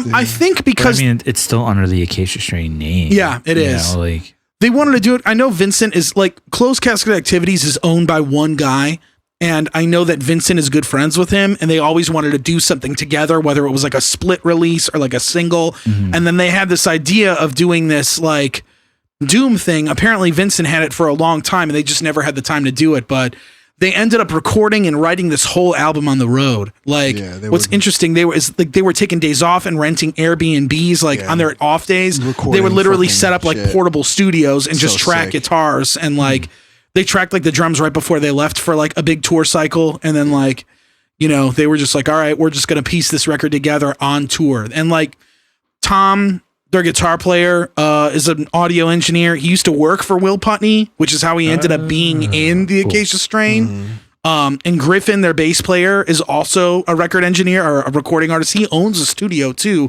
in like Ohio or wherever the fuck he's from, or Iowa or something like that. He owns a studio. So it's like they have the capability to do all this shit. And it's cool because they got 2 guys to do it. So it's like, all right, we're just going to fucking do this. It's very cool that like, it's just like a good, I feel like modern bands should follow that kind of suit with that, where it's just like, that's like, because with how everything is now, it's like you do have to release shit a lot more quickly than like once every 4 years. Like some bands do. Unless you're Meshuggah, like you can't do shit every 4 years. You got to do it quicker, and it's like I think it's really cool that if you're able to like be at that level, you can sit down and fucking record an album, find time on tour to fucking do that because kind of need to, especially a band like a Casey String where they have so much. Fucking they already have so much material and they have a ton of material. They're always like, it's cool that they did like a fucking offshoots like Slow Decay and then that, and it's like kind of came out at the same time. Almost. And it's just like, fuck, man, you got that much material in you. It's like, it's great. You guys are fucking working on all cylinders. Man. Which is sick. And it's like Devin Townsend level shit. Exactly. And it's cool a band like this can do like this artistic integrity move. You know what I mean? It's like, we're going to make a record that we think is cool and we don't give a fuck about it. And then like, that was their whole thing was like, they were like, all right, we're putting out this record and we're like, they were saying like on Twitter and shit, like we have another one coming. You'll like it more. There's more breakdowns and shit. But like, it's more standard. I feel like this record like breathed new life into this band. It like renewed their fucking lease. It was like, because like Grave Bloom, like you said, is almost like a clone of Coma Witch, but really similar. Doesn't hit the mark as half hard. Cred, half fucking deathcore fan service. There you go. And then it's like this new record is like a big turn from that. It comes in waves as like the opposite. It's like, whoa, this doesn't sound like Grave Bloom. This sounds like fresh idea, like new shit. With lots of scary fucking Vincent Bennett vocals. It's crazy. Like reach out through the headphones. And the production is a lot different. Like it sounds like muddier. It sounds heavier and like the distortion's like looser and shit. Yeah, definitely. Like it sounds way different than Slow Decay. Reminds me of like going with you to work out at that fucking the fucking Planet Fitness downtown. Yeah. Did you listen to it then? Dude, every time we like pretty much went, I would listen to that fucking album because that was like that time. It was like such a good December to fucking March. Yeah, man. Couldn't work out no more. Yeah, fuck. That's so wild. Yeah, and it was just like I just fell in love with this record when it came out. I have the vinyl, I have the CD, I bought all of the merch that came along with it, I'm pretty sure. It was just like it's so cool to me that like they got to do something like that at this point in their career too. And it made me enjoy. I think this record made me like Slow Decay more. Like I think if this wasn't there, I wouldn't have liked Slow Decay as much. If it was just Grave Bloom to that companion pieces, I agree. Because it was like that was like when you're living the fucking record release in real time. It was kind of just like you kind of thought of them as like the same shit. Because it's like, I mean, how quick was it before the songs off the D EP were released? Wasn't it like the next month? It was like it was like February, the end of fucking January. Yeah, it was something like really close. It was like it was just cool to like to live all that shit in real time. You're like, oh shit, like now they got 2 more songs and like what the fuck is this gonna be? And it was like it was cool the way they did that, the way they just released the shit with like on fucking EPs and then fucking a whole record. It was just like good timing too, because man, they fucking probably needed the merch money. Because they weren't able to tour on it. Fucking absolutely good fucking timing on that shit by their part. They did not even know. But that was the best part about it too, was just like living that shit in real time and just here's the fucking surprise record and here's the fucking real record and we're releasing it in this mystery way. Yeah, and it's basically in the same year. Yeah, it's insane. It's within fucking 6 months. Yeah, and that's what made Slow Decay so exciting. I remember being on Kingdom Leaks and seeing the D EP, and I was like, "What the fuck is this?" There's only 2, and I was like, "Well, the Acacia Strain already released, because like it comes in waves. I would consider it an album, but I think some people it's in that weird area where it's like 33 minutes. Could be an EP, but it's a record. It could be a record. Yeah, exactly. And it's only like 7 songs or whatever. Yeah, that is a gray area. Yeah, exactly. Yeah. And then now then there was like I'm like, what? They're releasing other EPs. This is fucking weird. I didn't understand it. And then like once we figured it out after like the second or the third like C came out, I was like, oh, they're doing a record. But it's just fucking, it's so cool how they did that. And it just, I feel bad for them because they did all this, like they put out probably the most content they ever had as a band, and then like they can't even tour on it. Like that sucks. Yeah. It sucks ass. But it's cool that they did timing, it. Yeah. Yeah, I love it. I think it's such. You didn't like it, huh? So what the fuck? Not a fan. Yeah. I mean, I like parts for sure. Sure. You know, but it wasn't the Acacia Strain. You know. What's your fucking? I don't remember. Like, listen to "Whoa, Shut It Down" and then listen to that. Yeah, it sounds like. Are you like a dead walk? Yeah, I'm old. You know, like yeah. I could see you being a 3750 guy. Never really listened to that one much, Okay. but "Whoa, Shut It Down" when that came out, that was like groundbreaking. Yeah. One of my favorite shows is Acacia Strain and Clearwater Theory. I was just talking about that today. They're so Clearwater. That's so sick. Dude, it was awesome. Yeah, who are they? Do you remember who played the show with them? No idea. I don't think we gave a shit. We just wanted to see Acacia Strain. Damn. And it was awesome. My buddy Nick came out to that. Suffocate and Nick Citra? Yeah. Oh, does he like that band? Yeah, a little bit. Yeah. Like, for whatever reason, he was like, "Yeah, I'll come out." And I was like, "Fuck yeah, let's do that." Hell yeah. But I didn't hate it by any means, you know. But I don't know. I don't like Doom to begin with much, so it's not really my wheelhouse. But it's cool to hear them do that. Like, if any band's gonna make Doom fucking heavier, it's gonna be Acacia. Oh yeah, you know, which is cool. You don't listen to fucking Cathedral, you fucking plebe. Yeah, do you? No, not really. Fun. That's it. That's all I know. Yeah, it was cool. I was really into this record when it came out. Like, I was like, this is the shit. It was like, I hadn't gotten that excited about like a metal record that year yet, really. Yeah. Because I was just listening to the 1975 and like all that kind of stuff. Yeah, and shit like that. Yeah, so it was just like, to get a fucking awesome metal release right at the end. And especially like December, I feel like is the month where not a lot of new releases come out then. And I've been saying that because Nucleus by Deeds of Flesh dropped this December. But okay. Yeah. You know, it's not a month for music releases. Yeah, so it's at least not like, especially the last fucking week of the year. Yeah, because I mean, everybody's you want to be on lists. Tours. That's why. Exactly. Especially at the end of 2019, you wanted to be on that fucking decade list. Yeah. Right. You want to squeak it in there. Yeah. Right. There's a lot of people that were putting out shit at the end of the decade, like, ooh, one last release of the decade. Like, okay. Yeah. It didn't make your doesn't matter. It's just a fucking number. Facebook. Well, there's some elements I think of this album too that kind of got into slow decay, like, you know, you gotta pee. Yeah. Like feed a pigeon, breed a rat, the first song on Slow Decay. Okay. It's got some of those doomy elements to it and shit. Yeah. It's, you know, it's one of those things of like too much of a good thing, I guess. You know, like, I like it when they have those moments, but I like it when it's put together with, like, same. The groovy stuff or the hardcore stuff. You know, like I like that when they exactly yeah. But to get like a whole album of just the Doom stuff is a little much. Even though there's one song that stood out where I can't remember what it was. Like, it just like the pace like fucking flips real quick and it gets real heavy for like a second. Yeah. Like, I was like, that was cool. Hell I don't think that part would have been as cool if it wasn't, you know, following the like, more doomy stuff. Yeah. So like, yeah, there's a formula to this album. That kind of helps it with that kind of stuff. And I could totally see why you like this. It's great. Oh yeah, for sure. But like, it's just like not my thing. Sure. But it was cool to hear. Yeah. I never listened to it. I remember you telling me about it, and I think I might have heard like a song, and I was like, oof, I don't know. You know? Yeah. I was like, I missed the groove, you know. But it's heavy. It's so fucking very heavy. It's so goddamn. Like I said, it's. They somehow made Doom heavier. Yeah. Crazy.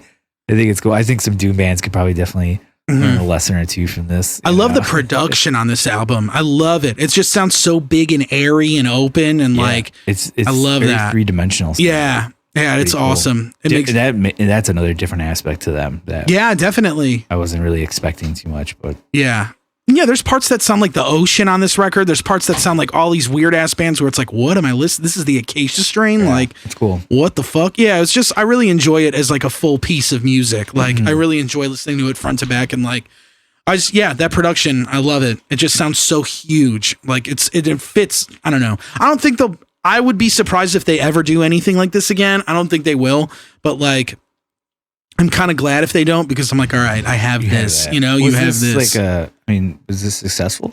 I think it did pretty well. I know like all the records I'm pretty sure sold out and shit, like all the copies of the vinyl and stuff. And, you know, I know that I don't know if it charted, But Slow Decay charted. I know that. That was like one of their higher selling records. Yeah. But I don't know how this one did sales wise that much. But I mean, it was shared all over the internet. I remember when it came out, everybody was like, this is fucking nuts. And it was like all these crud metal dudes were coming out and being like, this is cool. And I'm like, yeah, it is fucking cool. I've been saying that. It like, is cool, you asshole. Yeah. Cause it's like, and I was so stoked because I was like, there's so many people I know that would have loved this record. And I was just like, you got to listen to it. You'll love it. Like blah, blah, blah. Like I told Eddie to listen to it. I don't think he ever did, but I wonder if he did. Paris? Yeah. He ain't cool. But, yeah, it's just really cool how it happened. I kind of wish that like, part of me wishes there was more time for it, like to have its own light of day, because like I think it would have been paid attention. Maybe more people would pay attention to it as opposed to like Slow Decay coming out almost right after, you know? Oh, they were like back to back. Well, not back to back, but they started rolling out the like songs for Slow Decay right. like a month after. Yeah. Like the first 2 songs from Slow Decay came out in like, I think the DEP came out in February. Yeah, it was. So it was like right around the corner. Room and then, all right. Weird. Yeah. Huh. February or March or something like that. Yeah, I want to say it was. It was right before COVID hit. Yeah, it definitely was. Yeah, that, and I think the EP was before COVID hit, or like around the time that COVID hit. Yeah, because it was every 2 or 3 weeks. It was every 3 weeks then. Okay, yeah. They were releasing 2 songs. Yeah, remember? Because we'd be at Zounds and I'd be like, "Oh, look at this shit! Yeah, oh my god, yeah, this is the next one. Oh god, yeah." Sick. Yeah, I don't think they'll ever release a fucking Doom EP again. Full Doom, yeah. I don't know, but it was so good. It's just so entertaining and fucking Acacia Strain Skepticism split. Yeah, good band Skepticism. The album did not chart, but Slow Decay did. Yeah. Coma Witch did their best. Yeah, Coma Witch was really good, which is surprising. That was a good fucking record to listen to when you break up with your girlfriend. Yeah. Did you break up with your girlfriend when that came out? Hardcore. Yeah, it was like 2015 or something. Oh, okay. Like 2014. Coma Witch came out. Something like it was October, I think it came out. I don't know. How many hymns you got in you now? Oh, 27 hymns. And the Billboard. Something like 27 hams. This is my 4th. Something around 4 hams. I gotta get something to fucking put in my belly before I go anywhere. Yeah. Yeah. Got a long drive back to fucking. It's not that long. Yeah. No, it's not that long. 8 miles. Yeah. 8 Mile. I'll watch 8 Mile while I'm doing it. Yeah. Yeah. I've never seen 8 Mile. I've seen it on like my parents like that movie, which is weird. Really? Yeah. I've seen a lot of parodies of it. Like Scary Movie 3? Yeah, and like other people have made fun of that. Dude, Scary Movie 3 is like the best scary movie in my opinion. You think so? Yeah. 3? It's the stupidest one. 3? That's the one with that's the Signs one with Charlie Sheen. Holy dog shit. Yeah. That was like watching a bad abortion. Yeah. It's a good one. I think that one abortion. sucks, man. That's my favorite. That's my Really? favorite scary movie. That is I don't think Scary Movie Scary Movie 1's not that good. Scary Movie 2's okay. Scary Movie 1 does not hold up. With Chris Elliott and Scary Movie 2 Scary with Movie the 2 fucked up still, hand. I think, is some pretty funny shit in there. My germs. That's funny. Grab my strong hand. Yeah. I think that's funny. Third one, no, dude. Dude, Scary Movie 3 is And then good. there's a 4th one, isn't there? There's 4 and 5. Scary There's 5 Movie? of them. What the fuck was 4 and 5? I thought 4 I don't know. was the alien 4 one. 4 was the one with like War of the Worlds. And 5, yeah, I don't think yeah. I've ever even seen. I think Charlie Sheen's in the beginning with like he's in the intro with like the 2 He chicks dies, from right? yeah, he falls out of a window and he's Yes, with the fucking I 2 do chicks from remember that. the E show that was about the Playboy bunnies. He's like in a bed with them and he falls out a window. That's the 5th one. I don't even know. I've never seen the whole movie of that. I think I've seen it. But the 3rd one's good, man. When he's doing the 8 Mile thing and he's like getting on the bus and he's like, "You only hate me because I'm black," and he's like a white guy. I think that's really funny. It's stupid. And he's like, he's rapping at the show with Anthony Anderson and Kevin Hart when Kevin Hart was nobody. He was in Scary Movie 3. I didn't know that. That's wild. That's probably one of his first roles, roles, dude. Yeah, like he's in Meet the Fockers too, Kevin Hart. Oh yeah, that's right. He plays like a nurse assistant or whatever. Oh, I have not seen 5. There's like shit from Planet of the Apes, like parodies. Something like that. And there's like a what year is Shutter Island reference. What here. year is is 5? Oh, remember that movie, Shutter Island? I liked that movie when it came 13? out. I just remember like I saw it with Brian and Rosie, and like me and Brian like knew exactly where it was going.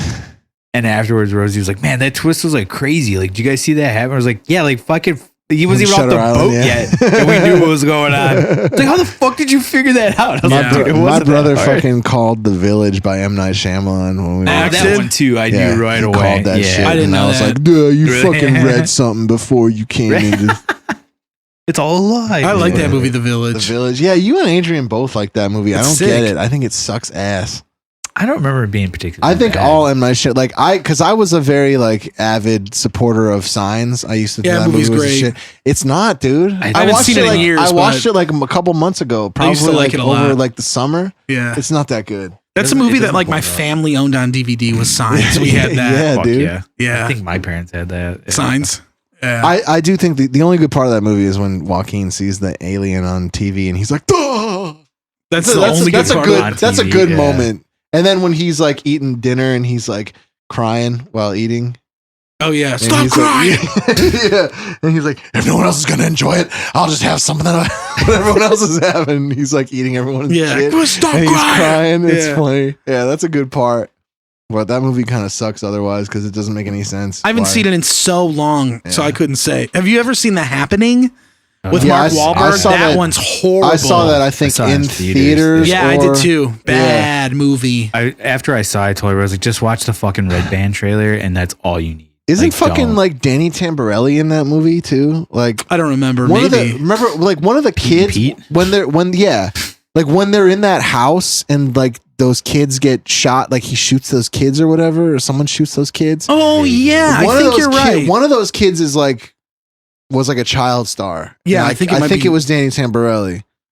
I want to say because it was like a fat Does he redheaded still guy. make movies? I'm not Shyamalan. What was the Yeah. Shyamalan? Yeah, he does. He's He doing did something those more fucking recent. those Unbreakable. Yes. He did Glass. Oh yeah, And he did. I can't remember what the other I one was heard Glass called. is really bad. People It's- like those movies, man. It got really bad. Split, I saw and I liked. Split was good. Yeah. I think the last one I saw that he did was The fucking. Visit. I never saw that. That's a fun That's one. actually apparently supposed to be okay, That's Yeah. a good one. Yeah. and I haven't watched that yet. After Earth, I never saw that either. That's a bad one. you know what Very movie bad. is horrible is Another Earth. Do you ever see that movie? The No. one where like a second Earth shows up. Yeah, and it's like and it's this based on girl, and lady's, she's like, like, shitty relationship or something. yeah, she had like a fucked up life, and something happened, and then on the other Earth's like nothing. Like it was like okay, it was like a parallel universe, but it was like this Yeah. Earth you could see from Earth. I never saw it, but I read Horrible about it. fucking movie, dude. What The movie? concept behind Another it sounded Earth. interesting. Yeah, Okay. it's an okay concept, but it But- was just like it was poor done. It was just one of those movies I remember when I was like 20 and I was like, what's life about? What am I supposed to do? And I would download movies and watch them for answers, and it was one of those. And I was like, this movie That's sucks. not going to give you answers. Yeah, that movie sucks. I don't know. Maybe this fucking. Did you ever see Lady in the Water? Yeah, where John Leguizamo has one a of the little worst giant- fucking or not John movies Leguizamo. but Charlie who's the other guy? Sutton. I don't know. Paul Giamatti. No, it's a Maybe. Hispanic dude. He's got like the giant arm or whatever. Yeah, and the dude that plays the head of NBC on Seinfeld. Oh yeah, he's in this Is he in movie. that? Yeah. he's in Lady in the Water. Oof. Yeah, I tried watching that like a long time ago. Russell Never made it through. Dalrymple. Yeah, that's his name. Russell Dalrymple. Yeah. he falls in love with Elaine because she has Come on, nice that kid? cans. Abigail Breslin's brother, Spencer Breslin. Oh, Is that maybe the that's one? him. Oh, maybe he was the yeah, because He's a I think child he was the star. kid in he was the kid in no, he wasn't, because Abigail Breslin was the one in Signs, wasn't she? Who was the girl in Signs? I don't know. Because maybe because the kid in Isn't it Signs Dakota was Fanning is the girl. no, right? she was. I think that was Abigail Breslin in Signs, and then her older brother was someone's younger brother that was famous. Oh, Like, Rory Culkin. yeah, he was. Oh, Macaulay it was Culkin. Abigail Yeah. Breslin. You're right. Yeah, okay. So then maybe I was thinking of Rory. Okay, I don't know. I have no idea, but bunch of Happening white kids sucks all the ass, same. dude. Happening is Yeah, one of the it's worst bad. movies ever. Moral of the story is Happening is dude, very and bad. War- so disappointing. And The War of the Happening? Worlds. Yeah, Because dude. don't they Oh. explain what happens in like a narration? Like remember War of the Yeah, Worlds? yeah. When that happens, when they're like, They catch the flu. they can't come back because the water is carrying diseases. and you're like, why are you telling me the end of the movie in a narration? You fucking lazy assholes. In the new one, they just show the aliens. It's like kind of being like, oh, the flu, and then dying. It's like that's even less. The only cool part about that War of the Worlds was when he had to kill Tim Robbins. Like runs off into the army. I just thought it was cool. He had to like. Tim Robbins was the best part of that. Because she was like, she's like, shut your ears and don't listen. He like has to kill that motherfucker. That's cool. But that movie sucks ass otherwise. Fucking sucks. And there was another bad era of movies. It's the late 2000s. I mean, all movies are really bad. There's always bad movies every year. All movies are really bad. Most movies really suck. Like they're all really bad. You guys were talking about I was listening to that the one you guys did with motion failure, and you guys were talking about Battleship. Were you talking about Battleship? Max was talking to me about Battleship. Yeah, he was talking to me about Battleship the other day too. Does he like it? Because our parents watched it, and that's definitely a parent's own. And there was wasn't there like your dad likes it? Yeah, because he likes really stupid movies. But there's there's real like war veterans in that movie. Yes, at the end. And there's when they get the battleship up and running, there's like an AC. Is it an AC/DC song? Yeah, it's Thunderstruck. Right? Of course. That's fucking awful, dude. Yeah, that's fucking fucking awful. You write a better movie, dude. All right? I will. You do better. I'll write a better movie. It's called The Fucking. How else are we gonna get Rihanna fucking a role, man? Yeah, it's about what? It's called The Fucking. It's about me getting my cock sucked. Yeah. Yeah, Rihanna. What she did the Oceans with Ocean's 8 or whatever. Imagine pitching that movie to anywhere and just saying, and that's your pitch. It's about what's it called? The fucking pitch. What's it about? It's about getting my cock sucked. They give you 2 bags of money. Son of a bitch, I'm in. There you go, man. As they're just 20th Century Fox produces it. Yeah, dude. Sounds like a great idea. Pitch it to fucking Jonah Hill. Yeah. Pitch an art direction to Jonah Hill who go, oh, this sounds smart. I used to be fat, so now I want to do anything that's fun fact, Jonah Hill has the record for most use of the word fuck in its iterations than any other actor. Oh. Really? Jonah Hill? Yeah. Everybody was like, gotta be Samuel Jackson. It's gotta be Samuel. No. Well, Jonah Hill. I guess, okay, so between Superbad and Wolves of Wall Street and fucking... Apparently Wolf of Wall Street, he has 107, I believe was the number. That doesn't seem like he would. That's so I've crazy. never saw it. There's a lot of... You've never seen that movie? You should watch it. Because that was like... It's somewhere on my list. That was like Uncut Gems, too. It was just like... Apparently there's so many... That's like the 5th most swears in any movie. You don't even fucking feel it, dude. Yeah. Funny. Just like, what? And it's like Wolves of Wall Street doesn't... I mean, I guess you can fit a lot of fucks into fucking 2 hours and 45 minutes, but... It is a long film, yeah. And I don't know how much Jonah Hill's in it. It must be a lot if he's in a decent amount. Yeah, he's like Leonardo's best friend in that movie. Yeah, they're both just coked out maniacs in that movie. Fuck. Yeah. It's a good movie. It's a good movie. Very entertaining. Netflix, it's one of those movies that every scene is just like fun to watch. Yeah. Like Whiplash. It's like it's like not like The Irishman at all. Whiplash, but I like that movie. Did you ever see The Irishman? Nah, I still haven't. You don't give a shit? I just gotta fucking come clean and be like, you know what? I think the mafia is fucking lame. Do you really? Yeah. I'm not a mafia man. Yeah. I'm just like not a big fan of the dramatization of mafia shit. I don't care. So you don't care about you don't like Sopranos?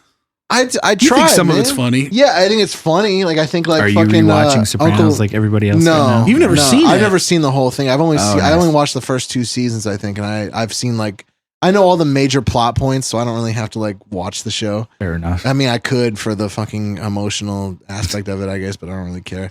But I know I like when Uncle June pies that shit because you talked about how she fucking eats pussy or whatever. Yeah. He gets mad about her and he pies her. Yep. And that's funny. I think it's funny that like old Italian dudes don't want to eat pussy. Yeah. Like get over it. Dude. Joe It's Pesci. fucking cool. Yeah, exactly. Joe Pesci and fucking Louis C.K.'s show. Yeah. Tells him you can have it. You can have that line. Yeah. He's like, dude, that's like amazing. I want to talk about it. Yeah, because it's like a really funny thing to say. It is a very funny thing to say. It's like, why do you care, dude? Why didn't you want to eat? Like, why don't you want to eat pussy? I don't get. You're why less that's of a man. Yeah, I don't get that. You're more of a man. I don't get it either. Pussy. It doesn't make any sense. Yeah, I agree. Fucking, it's like you look like a Momo down there. He's your face. Yeah. That part and fucking.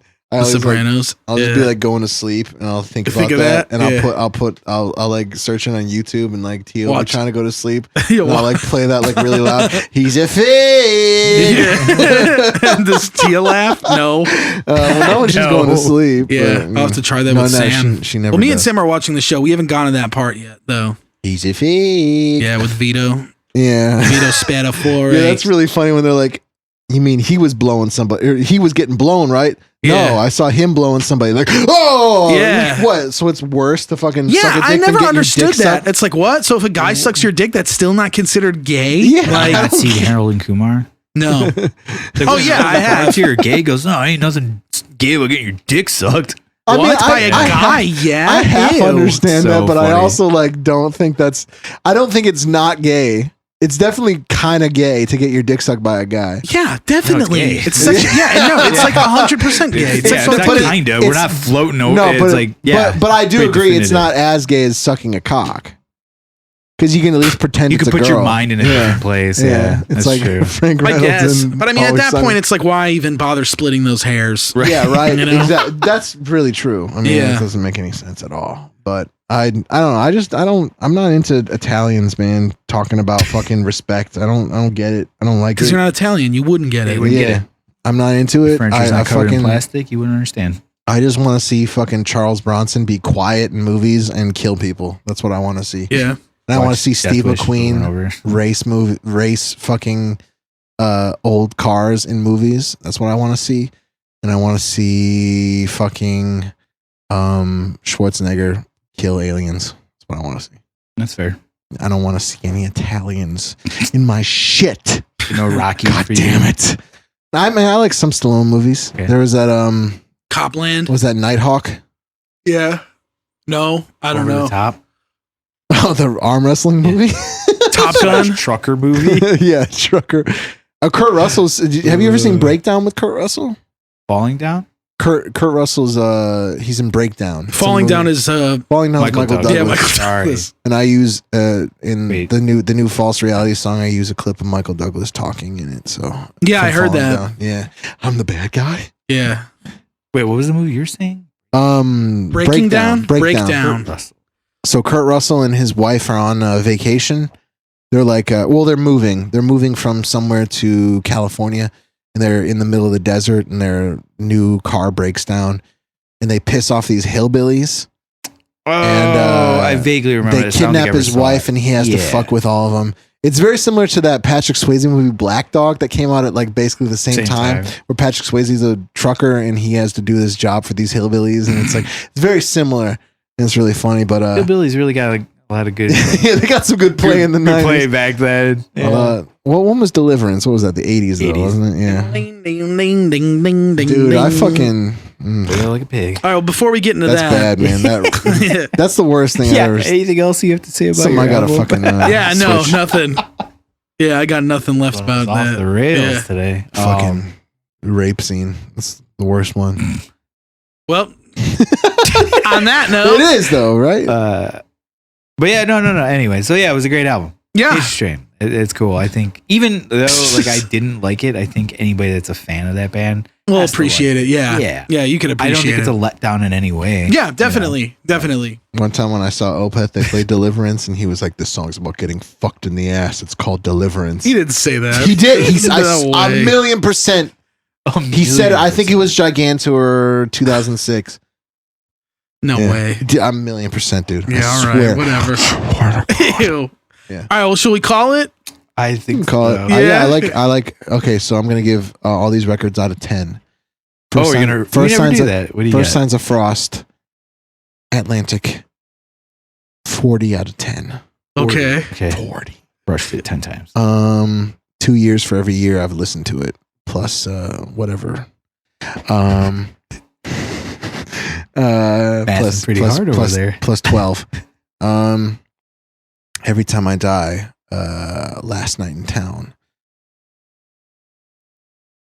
7.67 out of 10. 7.67 out of Do you 10. guys Yeah. know what the sample is from in the beginning? No. No. 7. The movie 7? Mhm. Oh, Gwyneth shit. Paltrow, when she's Oh. like, Oh. what's his name? Sick. Uh, It's not Brad Pitt. Morgan Freeman. Yeah. And she's explaining how she hates the city. Mm-hmm. Yeah. Every time I hear that, I'm like, fuck yeah, this album's gonna rule. I'm just like, I'm in. Sick. I love it. And then Casey's Strain.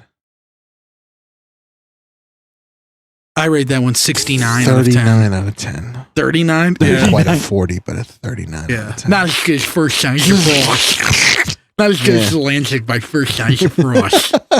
See, it's heavy, but maybe it's not what I'm into right now. Well, 39 out of 10. nice. So what do you have to plug? Listen to the False Reality. I got a new song out right now. I got another new song out on the 29th of January. I have another song that already came out on the 1st. And just go to thefalsereality.bandcamp.com. Thefalserealitymusic.bandcamp.com, maybe. Maybe Google that. Yeah. Yeah. Just go to I'm Alex Damsky. If you don't know who I am, go to my Facebook page. I'm sure I'm posting it nonstop over there. Crummy Pockets at Instagram.com. What's your YouTube channel? Or is it like a random I think it's the False Reality Music YouTube. I don't really know the YouTube handle, but the song's called Made to Lose. It's new. It sounds like In the Air Tonight, but like way sicker. And then I got some more shit coming out, man. Check it out, man. Sweet. That's what I got to plug. I got nothing else to plug besides my fucking mouth from more beer. Yeah, I can't be drinking any more beer. What about you? What do you got? I'm going to plug our singer Adrian from Warforged launched a new cooking channel on YouTube called How to Cook Vegetables, and he's got a couple videos on broccoli up there right now. So Yeah, if you're More interested, to come. I'm sure there's going to be more this week. yeah, you he's wanna going to be learn how to- cooking cum this week. Come on, adult. It's a good channel. Yeah, it's cool. And he did a really good job on everything. Like the videos look really cool. Yeah, Definitely check awesome. it out. They're quick videos. Like it's easy to watch. Yeah. Check them out. And yeah, that's about it. How about you? For whatever reason, I don't listen to too much music, you know. And today, when I was driving around, I was listening to Immortal Birds Thrive on Neglect, and I was like, Hell God yeah, man. damn, Yeah, it's good. this album rules. It's Mhm. so good. And I'm not just saying it because we're in a band with Nate, but it's fucking awesome. It is a good album. Yeah, Yeah. check that out. Check that out. Yeah. It's There you been go. out for a minute, but check it out anyway. What's if the you haven't. fucking like track 5 Aerial something? What's that fucking? I think I know what you're talking about. It's Aerials by System of a Yeah. Down. Evolution. Yeah, Evolution. That song is fucking awesome. It's like a sick Nate fucking Boom, solo boom, lead part. yeah. Yeah. It's the shit. And I remember when we saw them at that basement by my house, it sounded sick. Yeah, Yeah. I like Vestigial Warning. yeah, that's my favorite song too. When like Yeah, it's so sick. Oh, so good. But yeah, front to back, it's a solid. Yeah. Good job, guys. Hell yeah, I'm sure Nate's listening. yeah, yeah. He could be. Yeah, I know he still listens to us every once in a while when he's not on. But Hell yeah. yeah, check that. Well, out. sweet. That's my plug. Yeah, Alrighty, Metalcore Cool. number 3. Alex, thank you so much. Yeah. We'll see you Thank on the you. next one, and We'll catch you guys later. Yeah. Bye. Yeah. Bye. Subscribe. Yes. Thank you. You ever see that the video of that Indian kid trying to say subscribe? Subscribe. Sounds like a Roman Reigns fan. It's very fucking. Hey, what's up, guys? This is Alex. I hope you enjoyed the episode. Please like and subscribe to the channel. Nothing's for no one. And fucking don't ever turn the dial. If you have to turn the dial to something more important or more dire to your survival, don't keep listening. Don't ever stop listening, or something bad's gonna happen. Please. All right, see you guys later. I'm a stupid asshole.